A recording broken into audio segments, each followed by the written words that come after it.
দেখতে শুনতে পাচ্ছ? রেসপন্স করো। হ্যাঁ স্যার। ওকে, তো গতকাল তোমাদের যেগুলো বলছিলাম সেগুলো নিয়ে তোমাদের ডাউট ক্লিয়ার হয়েছে যে তোমাদের কি করতে হবে যাদের 10টা ইউনিট শেষ হয়নি। তো তাদের জন্য পরীক্ষায় পাশ করার জন্য কি করতে হবে, মানে শর্টকাট কমন পেতে হলে তোমাদের বলেছিলাম আমি যে তার প্রসেসটা হচ্ছে যে যেগুলো বারবার জিজ্ঞেস করছে পরীক্ষায় সেগুলো আগে মুখস্থ করে নাও। তো 30টা 35টা আমি তোমাদের গতকাল যে টপিক বলেছি যেভাবে সিকোয়েন্সের জিনিসগুলোকে মনে রাখতে হবে যেগুলো বারবার জিজ্ঞেস করে সেগুলো একটুখানি জেনে নাও। তারপরে যখন ওই ইউনিটে আসবো আসবো, বাট মাঝখান থেকে এগুলো পড়ে নিতে হবে, তার কারণ এগুলো হচ্ছে খুবই কমন, এগুলো বারবার যেহেতু জিজ্ঞেস করছে তো ওগুলো পড়তেই হবে। তো ওগুলো পড়লে দেখবে এই 30টা 35টা বিষয় যদি তোমরা মনে রাখতে পারো, পড়ো যদি, কতদিন লাগবে? 2 দিন লাগবে। তো 30 35টা বিষয়কে এখানে তোমাদের পড়তে 2 দিন লাগবে, কারণ সবই ছোট ছোট বিষয়। দেখবে তোমরা কিন্তু তোমাদের আহ, মানে পুরো সিলেবাস শেষ না হলেও অনেক কিছু কমন পাবে এবং তোমরা পাসও করে যাবে। তো এটা হচ্ছে কিন্তু তার একটা স্বাভাবিক বিষয়, এগুলো মনে রাখার মতো, মুখস্থ করার মতো বিষয়, তো এটা মাথায় রেখো। ঠিক আছে, আজ আমরা চলে আসছি আমাদের আলোচনায়, জাস্টিসের আলোচনায়। জাস্টিসের আলোচনায় আমরা চলে আসছি, জাস্টিস নিয়ে আমরা আলোচনা শুরু করব বলেছিলাম, গতকাল হয়নি, আজ থেকে হবে। এবং আজকেই মানে সবগুলোই হয়তো করব না আমি, কারণ যেহেতু এগুলো অন্যান্য থিওরি পড়তে গিয়ে, থিঙ্কার্স পড়তে গিয়ে আমরা চর্চা করেছি, তাই আমি সেগুলোকে স্কিপ করব। যেগুলো আমাদের একটুখানি রিপিট করা দরকার, পড়ানো হলেও হয়তো সেখানে আবার রিপিট করা দরকার, সেগুলো রিপিট করব। প্যারালালি হচ্ছে আমাদের যেগুলো নতুন আছে সেগুলোকে শুধু আমরা আলোচনা করব, বাকিগুলো স্কিপ করে যাব। এবং যারা নতুন আছো তাদের চিন্তার কিছু নেই, তোমরা একবার চেষ্টা করো ওই টপিকগুলো, ওই থিওরিটা পড়ে নিয়ে আগে, বা ওই থিঙ্কার্সকে পড়ে নিয়ে ওখানকার যে পিওয়াইকিউসগুলো আছে ওগুলো সলভ করে নিও, তাহলে এই কোয়েশ্চেন্সগুলো ওখানেও পেয়ে যাবে। সো হয়ে যাবে সেটা তোমাদের কভার। তো যাই হোক, তোমাদের অসুবিধে কিছু হবে না, অসুবিধা হলে আমাকে জানাবে, আমি সলভ করে দেবো। 82টা কোয়েশ্চেন্স আছে, সবগুলোই করব না, স্কিপ করব অনেকগুলোই, আগে বলে দিচ্ছি। বেসিকগুলোই শুধু করব, যেগুলো দরকার সেগুলোই করব। করে আমরা চলে আসবো আমাদের নেক্সট আলোচনা, লাস্ট টপিকের আলোচনা। যদি আরও দু একটা টপিক পড়ালে বোধহয় খুব ভালো হয়, যেমন লয়ের পার্টটা আছে, লয়ের পার্টটা থেকেও কোয়েশ্চেন্স করে। বাট এখন আর ওটা করব না, এখন আপাতত থাক। তোমরা যদি করতে চাও নিজের মতো করে, তাহলে ওয়েবসাইটে কোয়েশ্চেন্স দেওয়া আছে, লয়ের কোয়েশ্চেন্স দেওয়া আছে ওয়েবসাইটে। তো সেটা তোমরা করে নিতে পারো সেখান থেকে, ঠিক আছে। ল ছাড়াও আরও বোধহয় 2 4টে টপিক সেখানে থাকতে পারে, সিলেবাসে মেনশন নেই কিন্তু ওগুলো পড়তে হয়, তার কারণ কোয়েশ্চেন্স ওখান থেকেও হয়। তো একবার দেখে নিও তোমরা, আমি আপাতত করছি না, পরে সময় করে আমি করব। আপাতত যেগুলো সিলেবাসে ডিরেক্টলি মেনশন করা আছে সেগুলোই শেষ করি আগে, কারণ সেগুলোই করতে আমাদের সময় লাগছে। ইউনিট 8টা রাতারাতি হবে, তাড়াতাড়ি হবে, কারণ ওটা প্রত্যেকটা টপিকের উপর একটা করেই ক্লাস হবে, দুটো করে হবে না। এখানে যেমন বড় বড় সব টপিক দুটো করে, 3টে 4টে করে ক্লাস হচ্ছে, ওখানে হবে না, ইউনিট 8টাই আমরা ধরবো এরপরে। এটা শেষ হলে সেখানে দেখবে খুব অল্প কিছু, মানে প্রত্যেকটা টপিক একটা করে ক্লাস হবে। হ্যাঁ, প্রত্যেকটা টপিকের জন্য একটা করে ক্লাস, একটা করে পিওয়াইকিউ এর ক্লাস, দুটো ক্লাসে একটা টপিক শেষ হয়ে যাবে। তো যাই হোক, সেগুলো হবে, আপাতত এখানে ফোকাসটা করো। প্রথম প্রশ্ন কি বলছে দেখো, which one of the following is true statement regarding social justice. তো সোশ্যাল জাস্টিস সম্পর্কে কোনটা ঠিক? এটা সোশ্যাল জাস্টিস সম্পর্কে যেটা ঠিক সেটা এখানে বলছে যে it is acquired through rationality, যুক্তির ভিত্তিতে এটা হয়। এবার এই যুক্তিটা কিসের ভিত্তিতে হয়? যুক্তিটা এখানে যারা হচ্ছে পিছিয়ে পড়া আছে তাদের কথা বলা হচ্ছে, ঠিক আছে। সোশ্যাল জাস্টিস যুক্তির, সরি, পিছিয়ে পড়া ডিরেক্টলি বলবো না। সোশ্যাল জাস্টিসের যখন কথা বলছি তখন আমরা সোশ্যাল যে সমস্ত ইস্যুসগুলো আছে সেই সমস্ত ইস্যুসগুলোর ক্ষেত্রে যারা পিছিয়ে পড়েছে তাদের জন্য আমাদের কিন্তু বিশেষ কতগুলো সুযোগ সুবিধার কথা বলা হচ্ছে। তো সেখানে যুক্তির ভিত্তিতেই সেটা করা হয়। কোন যুক্তি? না, যুক্তিটা হচ্ছে এটাই যে যদি তাদেরকে আপগ্রেড করা না যায়, যদি তাদেরকে এগিয়ে নিয়ে আসা না যায়, তাহলে সমাজের মধ্যে যে একটা কালেকটিভ সিস্টেম যেটা ফাংশনস করছে সেই সিস্টেমটা ব্রেক করে যাবে। তো সেই কারণে অনেক সময় করা হয় কি, যে যারা পিছিয়ে পড়েছে তাদের জন্য বিশেষ কতগুলো সুযোগ সুবিধার ব্যবস্থা করা হয়। তো ঠিক এই যুক্তির ভিত্তিতেই সেটা কিন্তু করা হয়, এবং এই যুক্তিকে এই অবলম্বন করেই কিন্তু এখানে সামাজিক ন্যায় কিন্তু প্রতিষ্ঠা করা হয়। তো এগুলো মাথায় রাখবে, এই কারণে সমাজের মধ্যে যে সমস্ত ইস্যুসগুলো আছে, যেমন সমাজের মধ্যে ক্লাসের কনসেপ্ট আছে, সমাজের মধ্যে কাস্টের কনসেপ্ট আছে। ক্লাসটা যদি ইকোনমিক্যাল ইয়েতে ভাবনা চিন্তা করা হয়, ইকোনমিক্যাল পার্সপেক্টিভ থেকে, বাট কাস্টের কনসেপ্ট, রেসের কনসেপ্ট, জেন্ডারের কনসেপ্ট, ঠিক আছে, এনভায়রনমেন্টের কনসেপ্ট, এই সমস্ত ইস্যুসগুলো সোশ্যাল ইস্যুস হিসেবে কনসিডার হয়। এডুকেশন, এগুলো সোশ্যাল ইস্যু হিসেবে কনসিডার হয়, এগুলোতে জাস্টিস এনশিওর করার কথা বলা হচ্ছে। তো সেখানে একটাই উদ্দেশ্য থাকে, সেটা হচ্ছে কি, না সেটা হচ্ছে যে সোসাইটির মধ্যে যে একটা কালেকটিভনেস, সোসাইটির মধ্যে যে একটা হারমোনি, সেটাকে টিকিয়ে রাখার জন্য কিন্তু এই এই ধরনেরই যুক্তি সেখানে দাঁড় করানো হয়, যে সেখানে যারা পিছিয়ে পড়েছে তাদের জন্য বিশেষ সুযোগ সুবিধার কিছু ব্যবস্থা করতে হবে, এবং তাদেরকেও, এবং যেখানে ইকুয়ালিটি নেই সেই জায়গায় ইকুয়ালিটি নিয়ে আসতে হবে। তো এগুলো এখানে তোমরা পাবে। দ্বিতীয় নম্বর চলে আসো, কি বলছে, one who here's should decide a principal of, এটা ন্যাচারাল জাস্টিস বলছে। এক্সপ্লেনেশনটা আমি এখানে দিয়েছি, একটু দেখে নিও, এগুলো আমি ডিটেলসে যাচ্ছি না, এগুলো খুব একটু ডিফিকাল্ট হয়ে যায় কোয়েশ্চেন্সগুলো, বাট ঠিক আছে, তোমার এক্সপ্লেনেশনটা দেখলেও পাবে। দেখো এখানে কি বলেছে, the principal one who here's should decide is commonly associated with the administrative and legal decision making. ঠিক আছে, কি বলছে, ওয়ান হু হিয়ার্স, একজন যিনি শোনেন এবং তিনি শোনার পর যিনি সিদ্ধান্ত নিচ্ছেন। তো এটা হচ্ছে কি, শোনার পর সিদ্ধান্ত নেওয়ার বিষয়টা এখানে বলছে যে প্রশাসনিক এবং হচ্ছে সিদ্ধান্ত গ্রহণ প্রক্রিয়ার, আইনি সিদ্ধান্ত গ্রহণ প্রক্রিয়ার সঙ্গে এটা কিন্তু জড়িত। এবং বলছে it is part of the doctrine of natural justice, specially relating to the concept of procedural fairness. Procedural fairness মানে পদ্ধতিগত যে হচ্ছে ন্যায্যতার কথা বলা হচ্ছে। তোমাদের পদ্ধতিগত শব্দটিকে আমি গতদিন আলোচনা করেছিলাম। তো পদ্ধতিগত ফেয়ারনেসের কথা বলা হচ্ছে, পদ্ধতিগত ফেয়ারনেস, যে একজন শুনবে তারপর তার সিদ্ধান্তটা সে নেবে। না শুনেই সিদ্ধান্ত নেওয়াটা কিন্তু এক প্রকার কি হয়ে যায়, যে কোনো একটা পক্ষকে শুনে সিদ্ধান্ত নেওয়া, সেটা কিন্তু ইনজাস্টিসকেই সেটা কিন্তু নির্দেশ করে। তো এক প্রকার এই যে প্রসেস, এই প্রসেসটিকে এখানে ন্যাচারাল জাস্টিসের পার্ট হিসেবে দেখা হচ্ছে। কি বলছে, this principal ensure that the person who is responsible for making a decision should be one who has here all the evidence and arguments. যে একজন যিনি ডিসিশন নেবেন তার উচিত হচ্ছে কি, তার কাজ হচ্ছে বা তার ডিউটি হচ্ছে, প্রাইমারি ডিউটি হচ্ছে যে তিনি সব পক্ষকে শুনবেন, সমস্ত পক্ষকে তিনি শুনবেন, তার যুক্তি শুনবেন, তার কাছে যে এভিডেন্সগুলো আছে সেগুলো নিয়ে তিনি পর্যালোচনা করবেন, তারপরে গিয়ে তিনি কি করবেন, আলটিমেটলি একটা ডিসিশন নেবেন। তো এটা হচ্ছে একটা ন্যাচারাল পদ্ধতি ডিসিশন নেওয়ার। তো এই ন্যাচারাল পদ্ধতির সঙ্গে এটা কিন্তু জড়িত।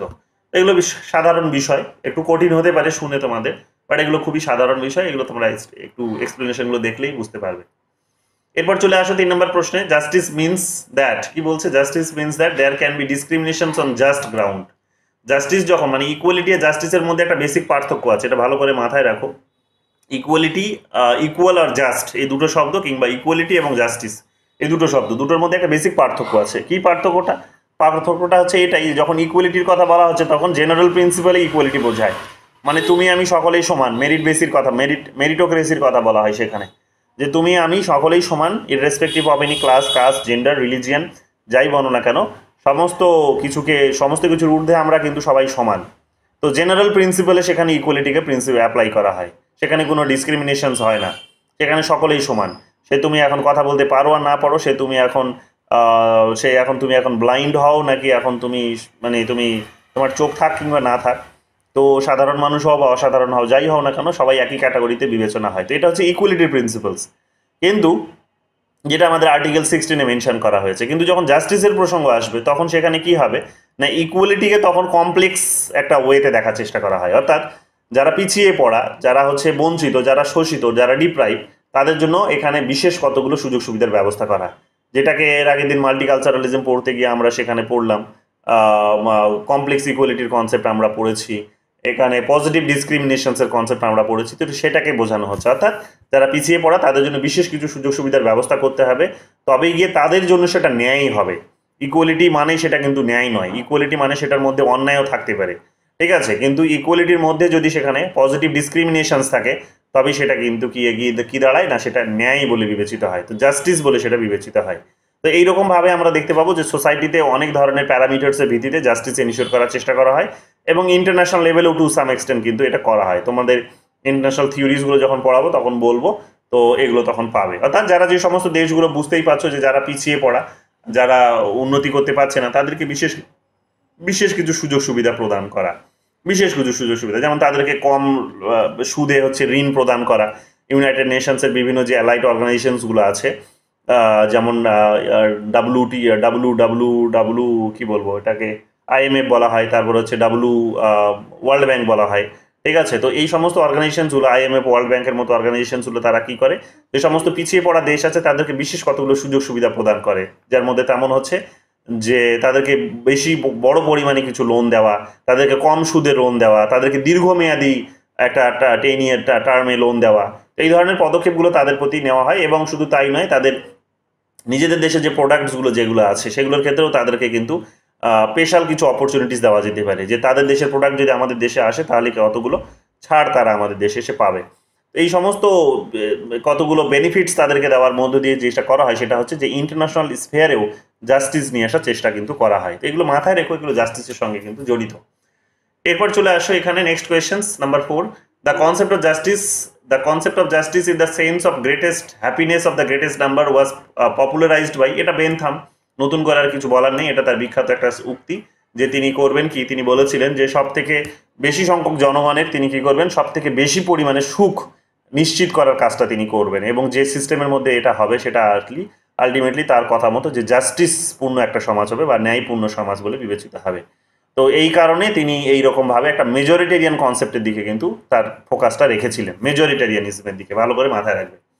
তো যেখানে তিনি কোয়ান্টিটির উপরে জোর দিয়েছেন, গ্রেটেস্ট নাম্বার শব্দটা এই যে নাম্বারের কথা বলেছে, তো যখন নাম্বারের উপর ফোকাস করেছে তখন সেটা কিন্তু কোয়ান্টিটির কথা বলেছে। তো কোয়ান্টিটির উপর বেস করে, মেজরিটেরিয়ানিজমের উপর বেস করে তিনি আলটিমেটলি সোসাইটিতে জাস্টিস নিয়ে আসার কাজটা করেছিলেন।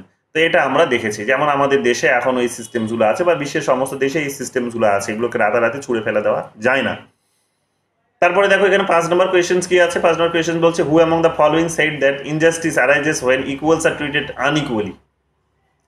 ইনজাস্টিস কখন হয় বলছে, ইনজাস্টিস তখন হয় যখন যারা সমান তাদের মধ্যে যখন অসমতা যখন প্রতিষ্ঠিত হয় বা তাদেরকে যখন অসমানভাবে যখন তাদেরকে ট্রিট করা হয়, তাদের প্রতি আচরণ করা হয়, এবং যারা হচ্ছে আনইকুয়াল বা অসমান, যারা অসমান তাদেরকে যখন সমান হিসেবে ট্রিট করা হয়, তখন তাদের সমাজে বলছে এখানে অন্যায় তখন কিন্তু উঠে আসে।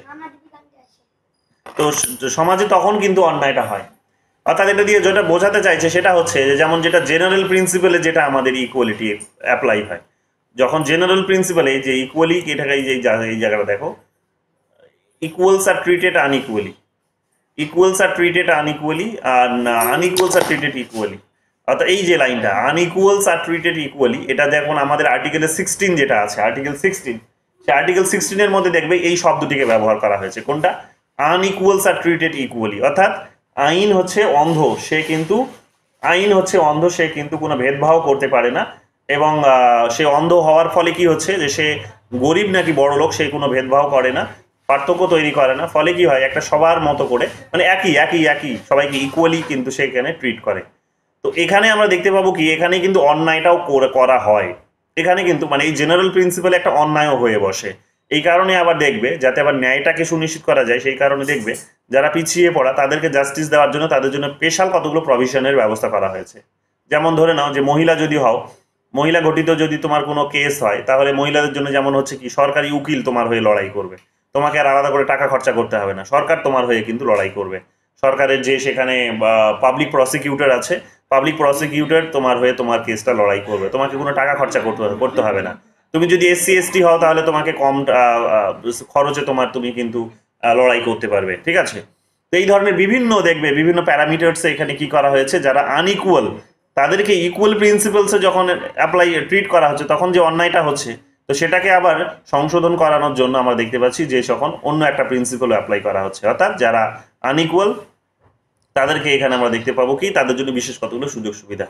তো এটা আমরা দেখতে পাবো অ্যারিস্টটল এই কথাটা বলে গেছিলেন সেই সময়, অ্যারিস্টটল এই কথাটা বলে গেছিলেন। বিশেষ করে তোমরা জানো যে তিনি অভিজাতদেরকে সমর্থন করেছিলেন,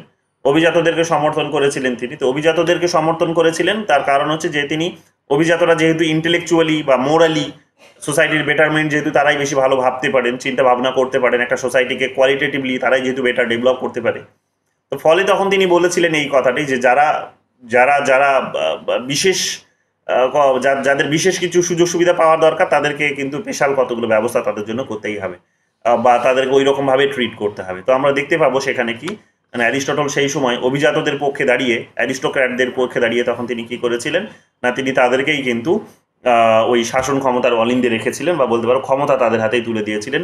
বিশেষ সুযোগ সুবিধা যে তারা বিশেষ কতগুলো সুযোগ সুবিধা স্টেটের কাছ থেকে পাবে, তো এই ধরনের একটা ব্যবস্থা তিনি কিন্তু সেই সময় ইনশিওর করে গেছিলেন।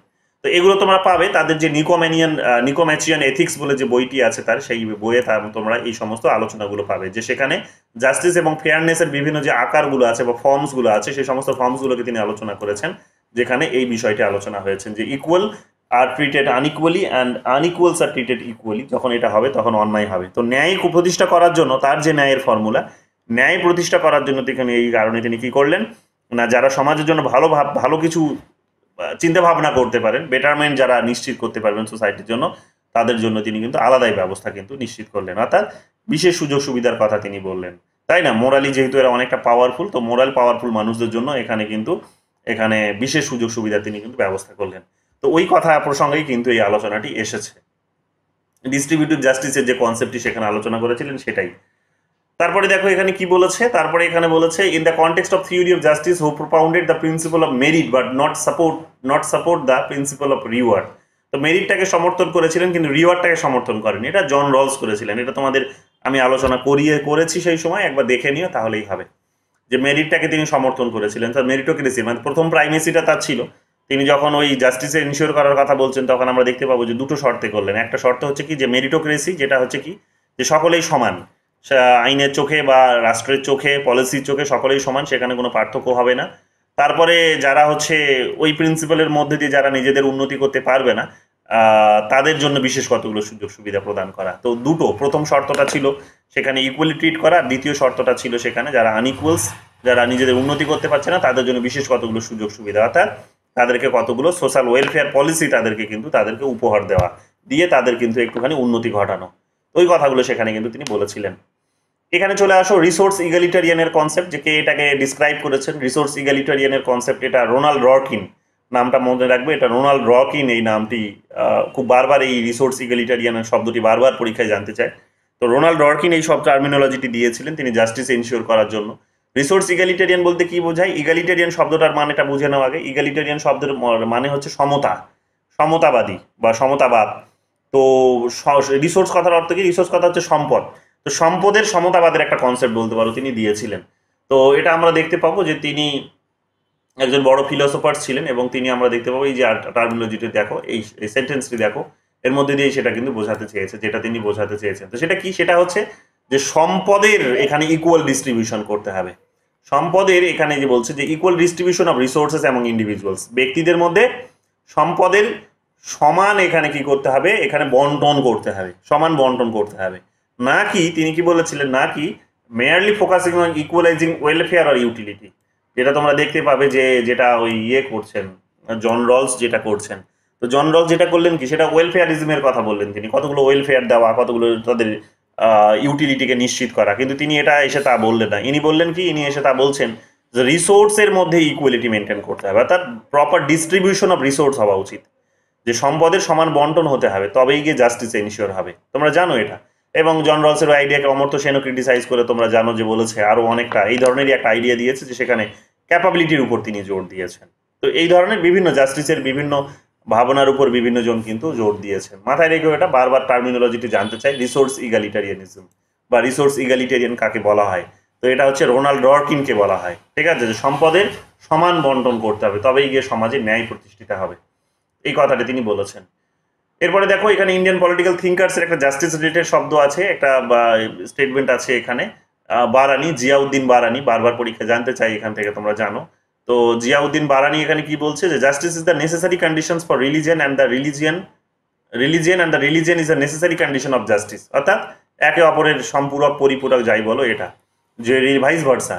রিলিজিয়ন জাস্টিসকে নিশ্চিত করে, আবার মানে রিলিজিয়ান যদি তোমাকে প্র্যাকটিস করতে তাহলে জাস্টিস থাকতে হবে, আবার জাস্টিস যদি তোমাকে প্র্যাকটিস করতে হয় তাহলে রিলিজিয়ান থাকতে হবে। তো দুটোর মধ্যেই দুটোকে সমৃদ্ধ করার কাজটা করে, একে অপরকে হেল্প করে। জাস্টিস না থাকলে রিলিজিয়ান আসবে না, রিলিজিয়ান না থাকলে জাস্টিস হবে না, অর্থাৎ একটাকে উপভোগ করার জন্য অন্যটা দরকার আছে। তো একে অপরের এইরকম প্রয়োজনীয়তা কিন্তু পড়ে। দাঁড়াও এক সেকেন্ড, ফোন আসছে একটা। হ্যালো,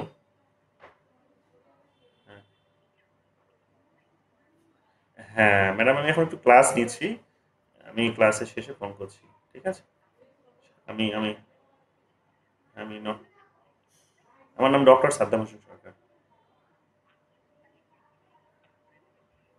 ঠিক আছে।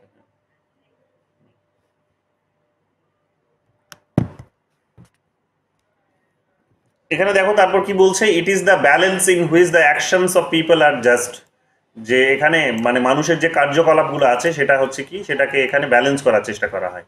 তো এগুলো একেবারে সাধারণ কথা, এটা দুটোই এক্সপ্লেনেশন হবে, তোমরা জানো এগুলো সাধারণ, এগুলো বোধহয় আমরা চর্চাও করেছি 2020 না, এটা হ্যাঁ চর্চাও করেছি বোধহয় আমরা বারানি পড়তে গিয়ে। যাই হোক, দেখে নিও। এরপর কি বলছে, which of the following names R associated with the theory of global justice. এটা গুরুত্বপূর্ণ একটা প্রশ্ন, ভালো করে ধ্যান দাও, একাধিকবার এসেছে পরীক্ষায় প্রশ্নটি, নেটেও এসেছে। এটা হচ্ছে দিল্লি ইউনিভার্সিটিতে এসেছে, এখানে যেটা দেওয়া হয়েছে। এটা হচ্ছে জন রলস তো হবেই, আর এখানে থমাস পক হবে। থমাস পকের নামটা তোমরা হয়তো অনেকে শুনেছো, কিন্তু তোমরা জন রলসের এই গ্লোবাল জাস্টিসের যে কনসেপ্ট তিনি দিয়েছেন সেটা হয়তো তোমরা অনেকেই জানো না। তো এখানে একটু দেখে নাও।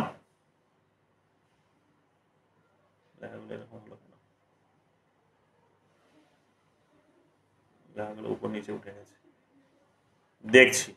তো এখানে তোমরা দেখো যে জন রলস হবে। জন রলস তার যে একটা বিখ্যাত গ্রন্থ ছিল তোমরা জানো, যে থিওরি অফ জাস্টিস।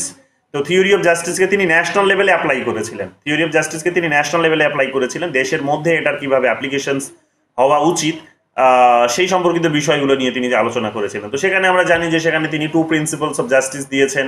হ্যাঁ, যেটা প্রথমে যেটা বললাম যে এটা হচ্ছে প্রথমে সবাইকে ইকুয়ালি ট্রিট করবে, আর তারপরে হচ্ছে সেখানে কতগুলো ডিফারেন্ট প্রিন্সিপালস যেটা বলা হচ্ছে, যে যা আলাদা আলাদা কিছু মানুষের জন্য আলাদা আলাদা কিছু সুযোগ সুবিধা, তার কারণ তারা ইকুয়াল রাইটসের জায়গাতে বা ইকুয়াল প্রিন্সিপালে তারা নিজেদেরকে সমৃদ্ধ করতে পারেনি। তো এগুলো তো আমরা জানি যে তার হচ্ছে থিওরি অফ জাস্টিসের মূল আলোচনার বিষয়বস্তু ছিল, যেখানে ভেইল অফ ইগনোরেন্স থেকে শুরু করে আরো অনেক টার্মিনোলজি তিনি দিয়েছেন, যেগুলো আমরা চর্চা করেছি। এখানে তোমরা দেখবে যে এই বইটাকে তিনি তার মধ্যে যে একটা লিমিটেশন ছিল, যে ন্যাশনাল লেভেলেই সেটা লিমিটেড হয়ে পড়েছে, ইন্টারন্যাশনাল লেভেলের যে অ্যাপ্লিকেশনস সেটাকে তিনি তখন সেখানে কিন্তু করে উঠতে পারেননি। তো পরবর্তীকালে তার এই লিমিটেশনসটাকে ওভারকাম করার জন্য তিনি এক সেকেন্ড বই লিখেছিলেন, যেটা হচ্ছে নাম হচ্ছে the law of the people. 1999-এ তিনি বইটা লিখেছিলেন, the law of the people. এই ল অফ দ্য পিপল বইয়ে আমরা দেখতে পাবো কি যে তিনি গ্লোবাল জাস্টিসের ধারণাগুলো আমাদের সামনে প্রেজেন্ট করেছিলেন। তো সেখানেই তিনি এখানে সোসাইটি এস প্রাইমারি ইউনিটস হিসেবে কনসিডার করেছিলেন, যে সোসাইটিকে, ইন্ডিভিজুয়ালসকে নয়। এর আগে তিনি ইন্ডিভিজুয়ালসের কথা বললেন, এখানে এসে তিনি সোসাইটিকে এখানে বেস ধরে তখন কিন্তু ডেভেলপমেন্ট ঘটানোর চেষ্টা করছেন। এবং ইন্টারন্যাশনাল সোসাইটিতে জাস্টিস এনশিওর করার জন্য কতগুলো কথাও বলেছিলেন, যে হিউম্যান রাইটসকে রেসপেক্ট করতে হবে, বিভিন্ন যে টার্মস অ্যান্ড ট্রিটিস এবং এগ্রিমেন্টসগুলো যেগুলো হয়েছে সেগুলোকে অবজার্ভ করতে হবে। তো এই রিলেটেড বিভিন্ন কথা তিনি এখানে বলেছিলেন, এগুলো একবার দেখে নিও, শুধু একটু জেনে নাও যে এটা জন রলস দিয়েছিলেন। আর একজন থমাস পক্সের কথা আমরা বলতে পারি। থমাস পক আমরা আলোচনা করব আমাদের ইন্টারন্যাশনাল রিলেশনসে, তখন ডিটেলসে বলবো, বাট এখানেও একবার শুনে নাও। থমাস পক্সও হচ্ছে কিন্তু আমাদের এই গ্লোবাল জাস্টিসের কথা দিয়েছিলেন। বেসিক্যালি কসমোপলিটানিজমের একটা আইডিয়া তিনি কিন্তু আমাদের সামনে তুলে ধরেছিলেন, যে গোটা বিশ্বজুড়ে কিভাবে শান্তি শৃঙ্খলা তৈরি করা যেতে পারে। বেসিক্যালি বলতে পারো যে এরা হচ্ছে একজন লিবারাল থিঙ্কার্স, যাদেরকে ইন্টারন্যাশনাল রিলেশনসে আইডিয়ালিস্টও বলা হয়। তো আইডিয়ালিস্ট থিঙ্কার্সদের মধ্যে ইনি কাউন্ট হন, কারণ কসমোপলিটানিজমের কথা কিন্তু আইডিয়ালিস্টরাই বলে, লিবারালসরা বলে। তো তিনি সেই ক্যাটাগরিতে আসেন, এবং তিনি গোটা বিশ্বজুড়ে শান্তি স্ট্যাবলিশ করার জন্য, পিস স্ট্যাবলিশ করার জন্য কিন্তু এই আইডিয়াগুলোকে প্রমোট করেছেন, গ্লোবাল জাস্টিস। তো থমাস পক্সের নামটা খুব কমন নাম, আর এটা একটু আনকমন হতে পারে জন রলস, বাট আজকে শুনে নিলে এটা ভালো করে মাথায় রাখো যে তার লিমিটেশনসকে তিনি নিজে ওভারকাম করার চেষ্টা করেছেন তার এই বিখ্যাত বইয়ে the law of the people 1999-এ, যেটা প্রকাশিত হয়েছিল, যেখানে গ্লোবাল জাস্টিসের একটা বড় আলোচনা তিনি করেছেন। চলে আসো এরপরে হচ্ছে প্রশ্ন নাম্বার 10 কি বলছে, which of the following work is matched correctly with authors. তো এটা হচ্ছে যেমন আই এম ইয়াং, যেটা বা আইরিশ মরিয়ান ইয়াং। তো justice and the politics of difference, এই শব্দটি শুধুমাত্র ম্যাচ করছে কারেক্টলি, বাকিগুলো করছে না। পাওয়ার আর র্যাডিক্যাল ভিউ, মিশেল ফুকো এটা বলেনি তিনি। ল অফ দ্য পিপল এক্ষুনি তো দেখলে যে সেটা law of the people, John Rawls হবে, রোনাল্ড ডরকিন হবে না। Development as freedom, Martha Nussbaum হবে না। ডেভেলপমেন্ট অ্যাজ ফ্রিডম এটা হচ্ছে অমর্ত্য সেনের লেখা। মার্থা নাজবাম হচ্ছে একজন ফেমিনিস্ট রাইটার, তিনিও জন রলসকে ক্রিটিসাইজ করেছিলেন। তো এগুলো একটু দেখে নিও, ফেমিনিস্ট পার্সপেক্টিভ থেকে করেছিলেন। তো ডেভেলপমেন্ট অ্যাজ ফ্রিডম এটা হচ্ছে মার্থা নাজবাম, এটা অমর্ত্য সেন হবে, মার্থা নাজবাম হবে না, ভালো করে দেখে নিও, ঠিক আছে। আর ডেভেলপমেন্ট অ্যাজ ফ্রিডম বইটার নামও কিন্তু নেট পরীক্ষায় একাধিকবার জিজ্ঞেস করেছে, ভালো করে দেখে নাও, এটা অমর্ত্য সেনের লেখা, ঠিক আছে। এরপর চলে আসো এখানে সিইউটি পিজি 2023-এ কোয়েশ্চেন্সটা এসেছে, জাস্টিস অ্যাজ রিকুইটাল রেফার্স টু বলছে ফেয়ার এক্সচেঞ্জ। যে ফেয়ার এক্সচেঞ্জ মানে হচ্ছে কি, মানে ফেয়ার মানে হচ্ছে ন্যায্য, ন্যায্য হচ্ছে এক্সচেঞ্জ মানে হচ্ছে, এখানে কি বলবো, যে এক্সচেঞ্জ মানে হচ্ছে কি, এটাকে মানে একটা দিয়ে আর একটা কিছু পাওয়া, যেটাকে বলা হয় এক্সচেঞ্জ, ঠিক আছে। মানে একে অপরকে দিয়ে কিছু মানে সমৃদ্ধ করার যে বিষয়টি, বিনিময়, রাইট। তো বিনিময়, তো ন্যায্য বিনিময়ের কথা বলা হচ্ছে। তো জাস্টিস বলতে এখানে ওটাকেই বোঝানো হচ্ছে, যে ন্যায্য বিনিময়। তো সমাজে এখানে কি হয়, আমরা জানি যে সমাজ কিন্তু বিনিময়ের উপরেই দাঁড়িয়ে আছে, সমাজ কিন্তু একে অপরের উপর নির্ভরশীল হয়েই কিন্তু টিকে আছে। তো আমরা প্রত্যেকের উপর নির্ভরশীল। আমি তোমাদের এর আগেও কথাটি বলেছিলাম, বড় একটা ফিলসফি, যে আমরা প্রত্যেকদিন হয়তো ইন্ডিপেন্ডেন্ট হওয়ার চেষ্টা করছি, আমরা সেই দিকে আমাদের চেষ্টা কিন্তু জারি আছে। বাট এটা তোমরা নিশ্চিত জেনে নাও যে কখনো ইন্ডিপেন্ডেন্ট আমরা কোনো হতে পারবো না, it is not possible. Independent হওয়াটা কখনো কিন্তু পসিবল নয়। ইন্ডিপেন্ডেন্ট হওয়া কখনো পসিবল নয়। তো স্বাভাবিকভাবে এখানে আমরা কি দেখতে পাচ্ছি, ইন্ডিপেন্ডেন্ট হওয়া যেহেতু পসিবল নয়, তো সেই কারণে এখানে কি হচ্ছে আমরা দেখতে পাবো যে সমাজে কিন্তু এই ধরনের একটা এক্সচেঞ্জ চলতে থাকে, বিনিময় প্রথা চলতে থাকে বলে হয়। এবার এই বিনিময় প্রথার মধ্যে যদি এখানে ন্যায্যতা না থাকে, সমাজ কিন্তু টিকে থাকবে না। তো এই কারণে এখানে বলছে জাস্টিস এনশিওর করার জন্য যেটা প্রয়োজন পড়ে সেটা হচ্ছে ন্যায্য কিন্তু বিনিময় ব্যবস্থা। তো এটা কিন্তু দেখে নিও। তো জাস্টিস বলতে সেটাকেই বোঝায়, fair exchange. Global justice is vital for Thomas পক, বারবার দেখছো এখানে আসছে, এখানে কিন্তু এটা একটা কমন নাম। দেখো এটা সিবিটি পিজি 2021-এ দিয়েছে, বারবার এগুলো কিন্তু জানতে চায়, নেটেও জানতে চেয়েছে এটা। এবার দেখো তেলেঙ্গানার কোয়েশ্চেন 2022 সালে 13 number question, consider the following in relations to the concept of justice and choose the correct code. তো জাস্টিস সম্পর্কে ঠিকটা জানতে চেয়েছে, এখানে চারটেই ঠিক বলছে। দেখো কি বলছে, the distribution of rewards and punishment, এটা থাকে যে যারা ভালো কাজ করেছে তাদেরকে তুমি রিওয়ার্ডস দাও, পুরস্কার দাও, এবং যদি সে কোনো অন্যায় করে থাকে তাহলে তুমি তাকে পানিশমেন্ট দাও। কারণ যদি কেউ অন্যায় করেছে এবং তাকে যদি তুমি পানিশমেন্ট না দাও তাহলে যারা হার্ডলি পরিশ্রম করছে, হার্ডওয়ার্কিং যারা করছে তাদের প্রতি ওটা অন্যায় হবে। অর্থাৎ কেউ একজন চুরি করেছে তাকে যদি তুমি পানিশমেন্ট না দাও, যিনি চুরি করেছেন তাকে পানিশমেন্ট যদি না দাও, তুমি যদি তাকে ছেড়ে দাও বা পানিশমেন্টটা যদি সেখানে কম হয়, তো যতটা অন্যায় তিনি করেছেন সেই সমপরিমাণ না হয়ে যদি সেটা কম হয়, তাহলে কি হবে, যার চুরি করা হয়েছে জিনিসটা তার প্রতি এটা অন্যায় করা হবে। তো সেই কারণে তোমাকে ন্যায় প্রতিষ্ঠা করতে হলে সমাজে কিন্তু এই পানিশমেন্টের ব্যবস্থা থাকতে হবে। এবং যিনি ভালো কাজ করেছেন সমাজে, বিশাল বড় কোনো অ্যাচিভমেন্ট তার হয়েছে, বিশেষ কিছু কোনো পদক্ষেপ তিনি নিয়েছেন, অনেক বড় মানুষকে, মানে সমাজের বড় সংখ্যক মানুষকে তিনি হয়তো একটা নতুন কিছু ডেভেলপমেন্ট দিয়ে উপহার দিয়েছেন, তাহলে তার জন্য কিন্তু রিওয়ার্ডসও কিন্তু সে কিন্তু এক্সপেক্ট করে। সে যদি রিওয়ার্ডস না পায় সে কি করবে, সে যদি পুরস্কার না পায় সেটার জন্য, সে যদি সম্মান সেটা না পায়, আলটিমেটলি সে কিন্তু উন্নতি আর করতে চাইবে না, সে কিন্তু তার নিজের মোটিভেশনসটা হারিয়ে ফেলবে। ঠিক আছে, বলো কি বলছো অনিন্দিতা, কিছু বলছো অনিন্দিতা? তো এই কারণে এখানে জাস্টিসের সঙ্গে এই বিষয়গুলো কিন্তু জড়িত। দেখবে সমাজে এই কারণে অনেক মানুষ যারা বেশ ভালো কিছু কাজ করেছে তাদেরকে কিন্তু এখানে এক প্রকার তাদেরকে রিওয়ার্ডস দেওয়া হয়, তাদেরকে কিন্তু পুরস্কার দেওয়া হয়।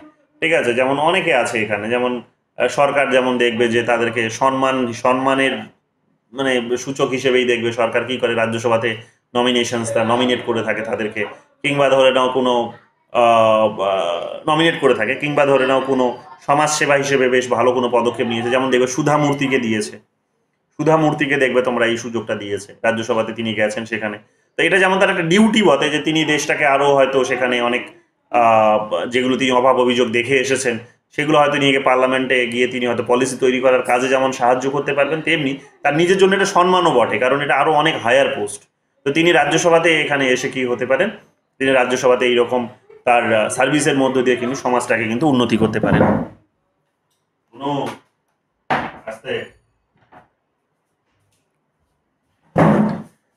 তারপরে আমরা কি দেখতে পাচ্ছি, যে ডিস্ট্রিবিউটিভ কনসেপ্ট তো থাকতেই হবে, বন্টনের কনসেপ্ট দেখলে তোমরা এর আগে রোনাল্ড ডরকিনও বলে গেলেন এবং জন রলসও বলেছেন, মোটামুটি সমস্ত থিঙ্কার্সরাই বলেছেন এটা। এখন বিষয় হচ্ছে এবং অ্যারিস্টটলের সময় থেকে এটা আমরা দেখে আসছি ডিস্ট্রিবিউটিভ জাস্টিসের কনসেপ্ট।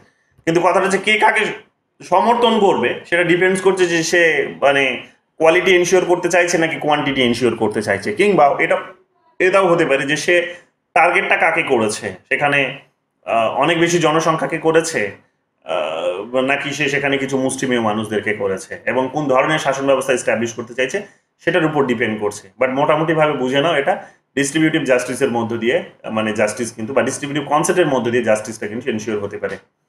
3 নম্বর কি বলছে এখানে, মোরাল আর নর্মেটিভ কনসেপ্ট। হ্যাঁ, এটাও জাস্টিস মোরাল বা নর্মেটিভ কনসেপ্ট কেন, তার অন্যতম কারণ হচ্ছে যে আমি যখন জাস্টিস বলছি তখন আমি এখানে কি হচ্ছে না, স্টেটের বা সোসাইটির বা একটা অথরিটির একটা কিন্তু রোল থাকে। কিসের রোলটা হচ্ছে এটাই যে তার জন্য যারা পিছিয়ে পড়েছে তার জন্য আমাকে কি করতে হবে, স্পেশাল কতগুলো সুযোগ সুবিধা লঞ্চ করতে হবে, তো তাদেরকে কিছু স্পেশাল অপরচুনিটিস দিতে হবে। ঠিক আছে, তো স্পেশাল অপরচুনিটিসের কথা যখন বলা হচ্ছে সেটা ওয়েলফেয়ার হোক বা কিংবা ইকুয়াল ডিস্ট্রিবিউশন অফ রিসোর্স হোক, যাই হোক না কেন, যখন সরকারকে বা কোনো একটা অথরিটিকে যখন দায়িত্ব নিয়ে এটা করতে হচ্ছে তখন কিন্তু সেটা নর্মেটিভ হয়ে যায়। কেন? কারণ অন্যায় হচ্ছে বলে সে মনে করছে, তো স্বাভাবিকভাবে ন্যায় করার জন্য তখন নিজেকে দায়িত্ব নিতে হচ্ছে, দায়িত্ব নিয়ে সে তখন ডিস্ট্রিবিউট করার কাজ করছে।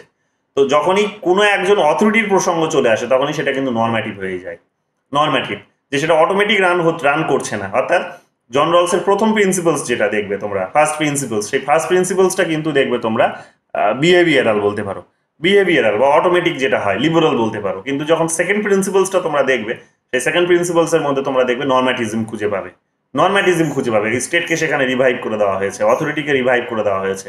তার কারণ যারা যারা শোষিত হচ্ছে, বঞ্চিত হচ্ছে বা বিভিন্ন রকমভাবে তারা উন্নতি তাদের নিশ্চিত করতে পারছে না নিজেরা, তাদের জন্য বিশেষ সুযোগ সুবিধা করতে হবে এবং এটা করাটা বাঞ্ছনীয় বটে। তার কারণ কি? কারণ সমাজের যে হারমোনিটা আছে সেই হারমোনিটাকে নইলে টিকিয়ে রাখা যাবে না। তো এই কারণে আমরা দেখতে পাবো যে স্টেটের যে রোল সেই রোলটা কখনো নষ্ট হয় না। এবং যতই লিবারালসরা বলুক না কেন যে সেখানে তারা স্টেটের রোলটাকে মান্যতা দেয় না বা যাই হোক না কেন, স্টেটকে ওভারকাম করে তারা এখন একটা গ্লোবাল গভর্নেন্সের কথা বলছে, গ্লোবাল গভর্নমেন্টের কথা বলছে।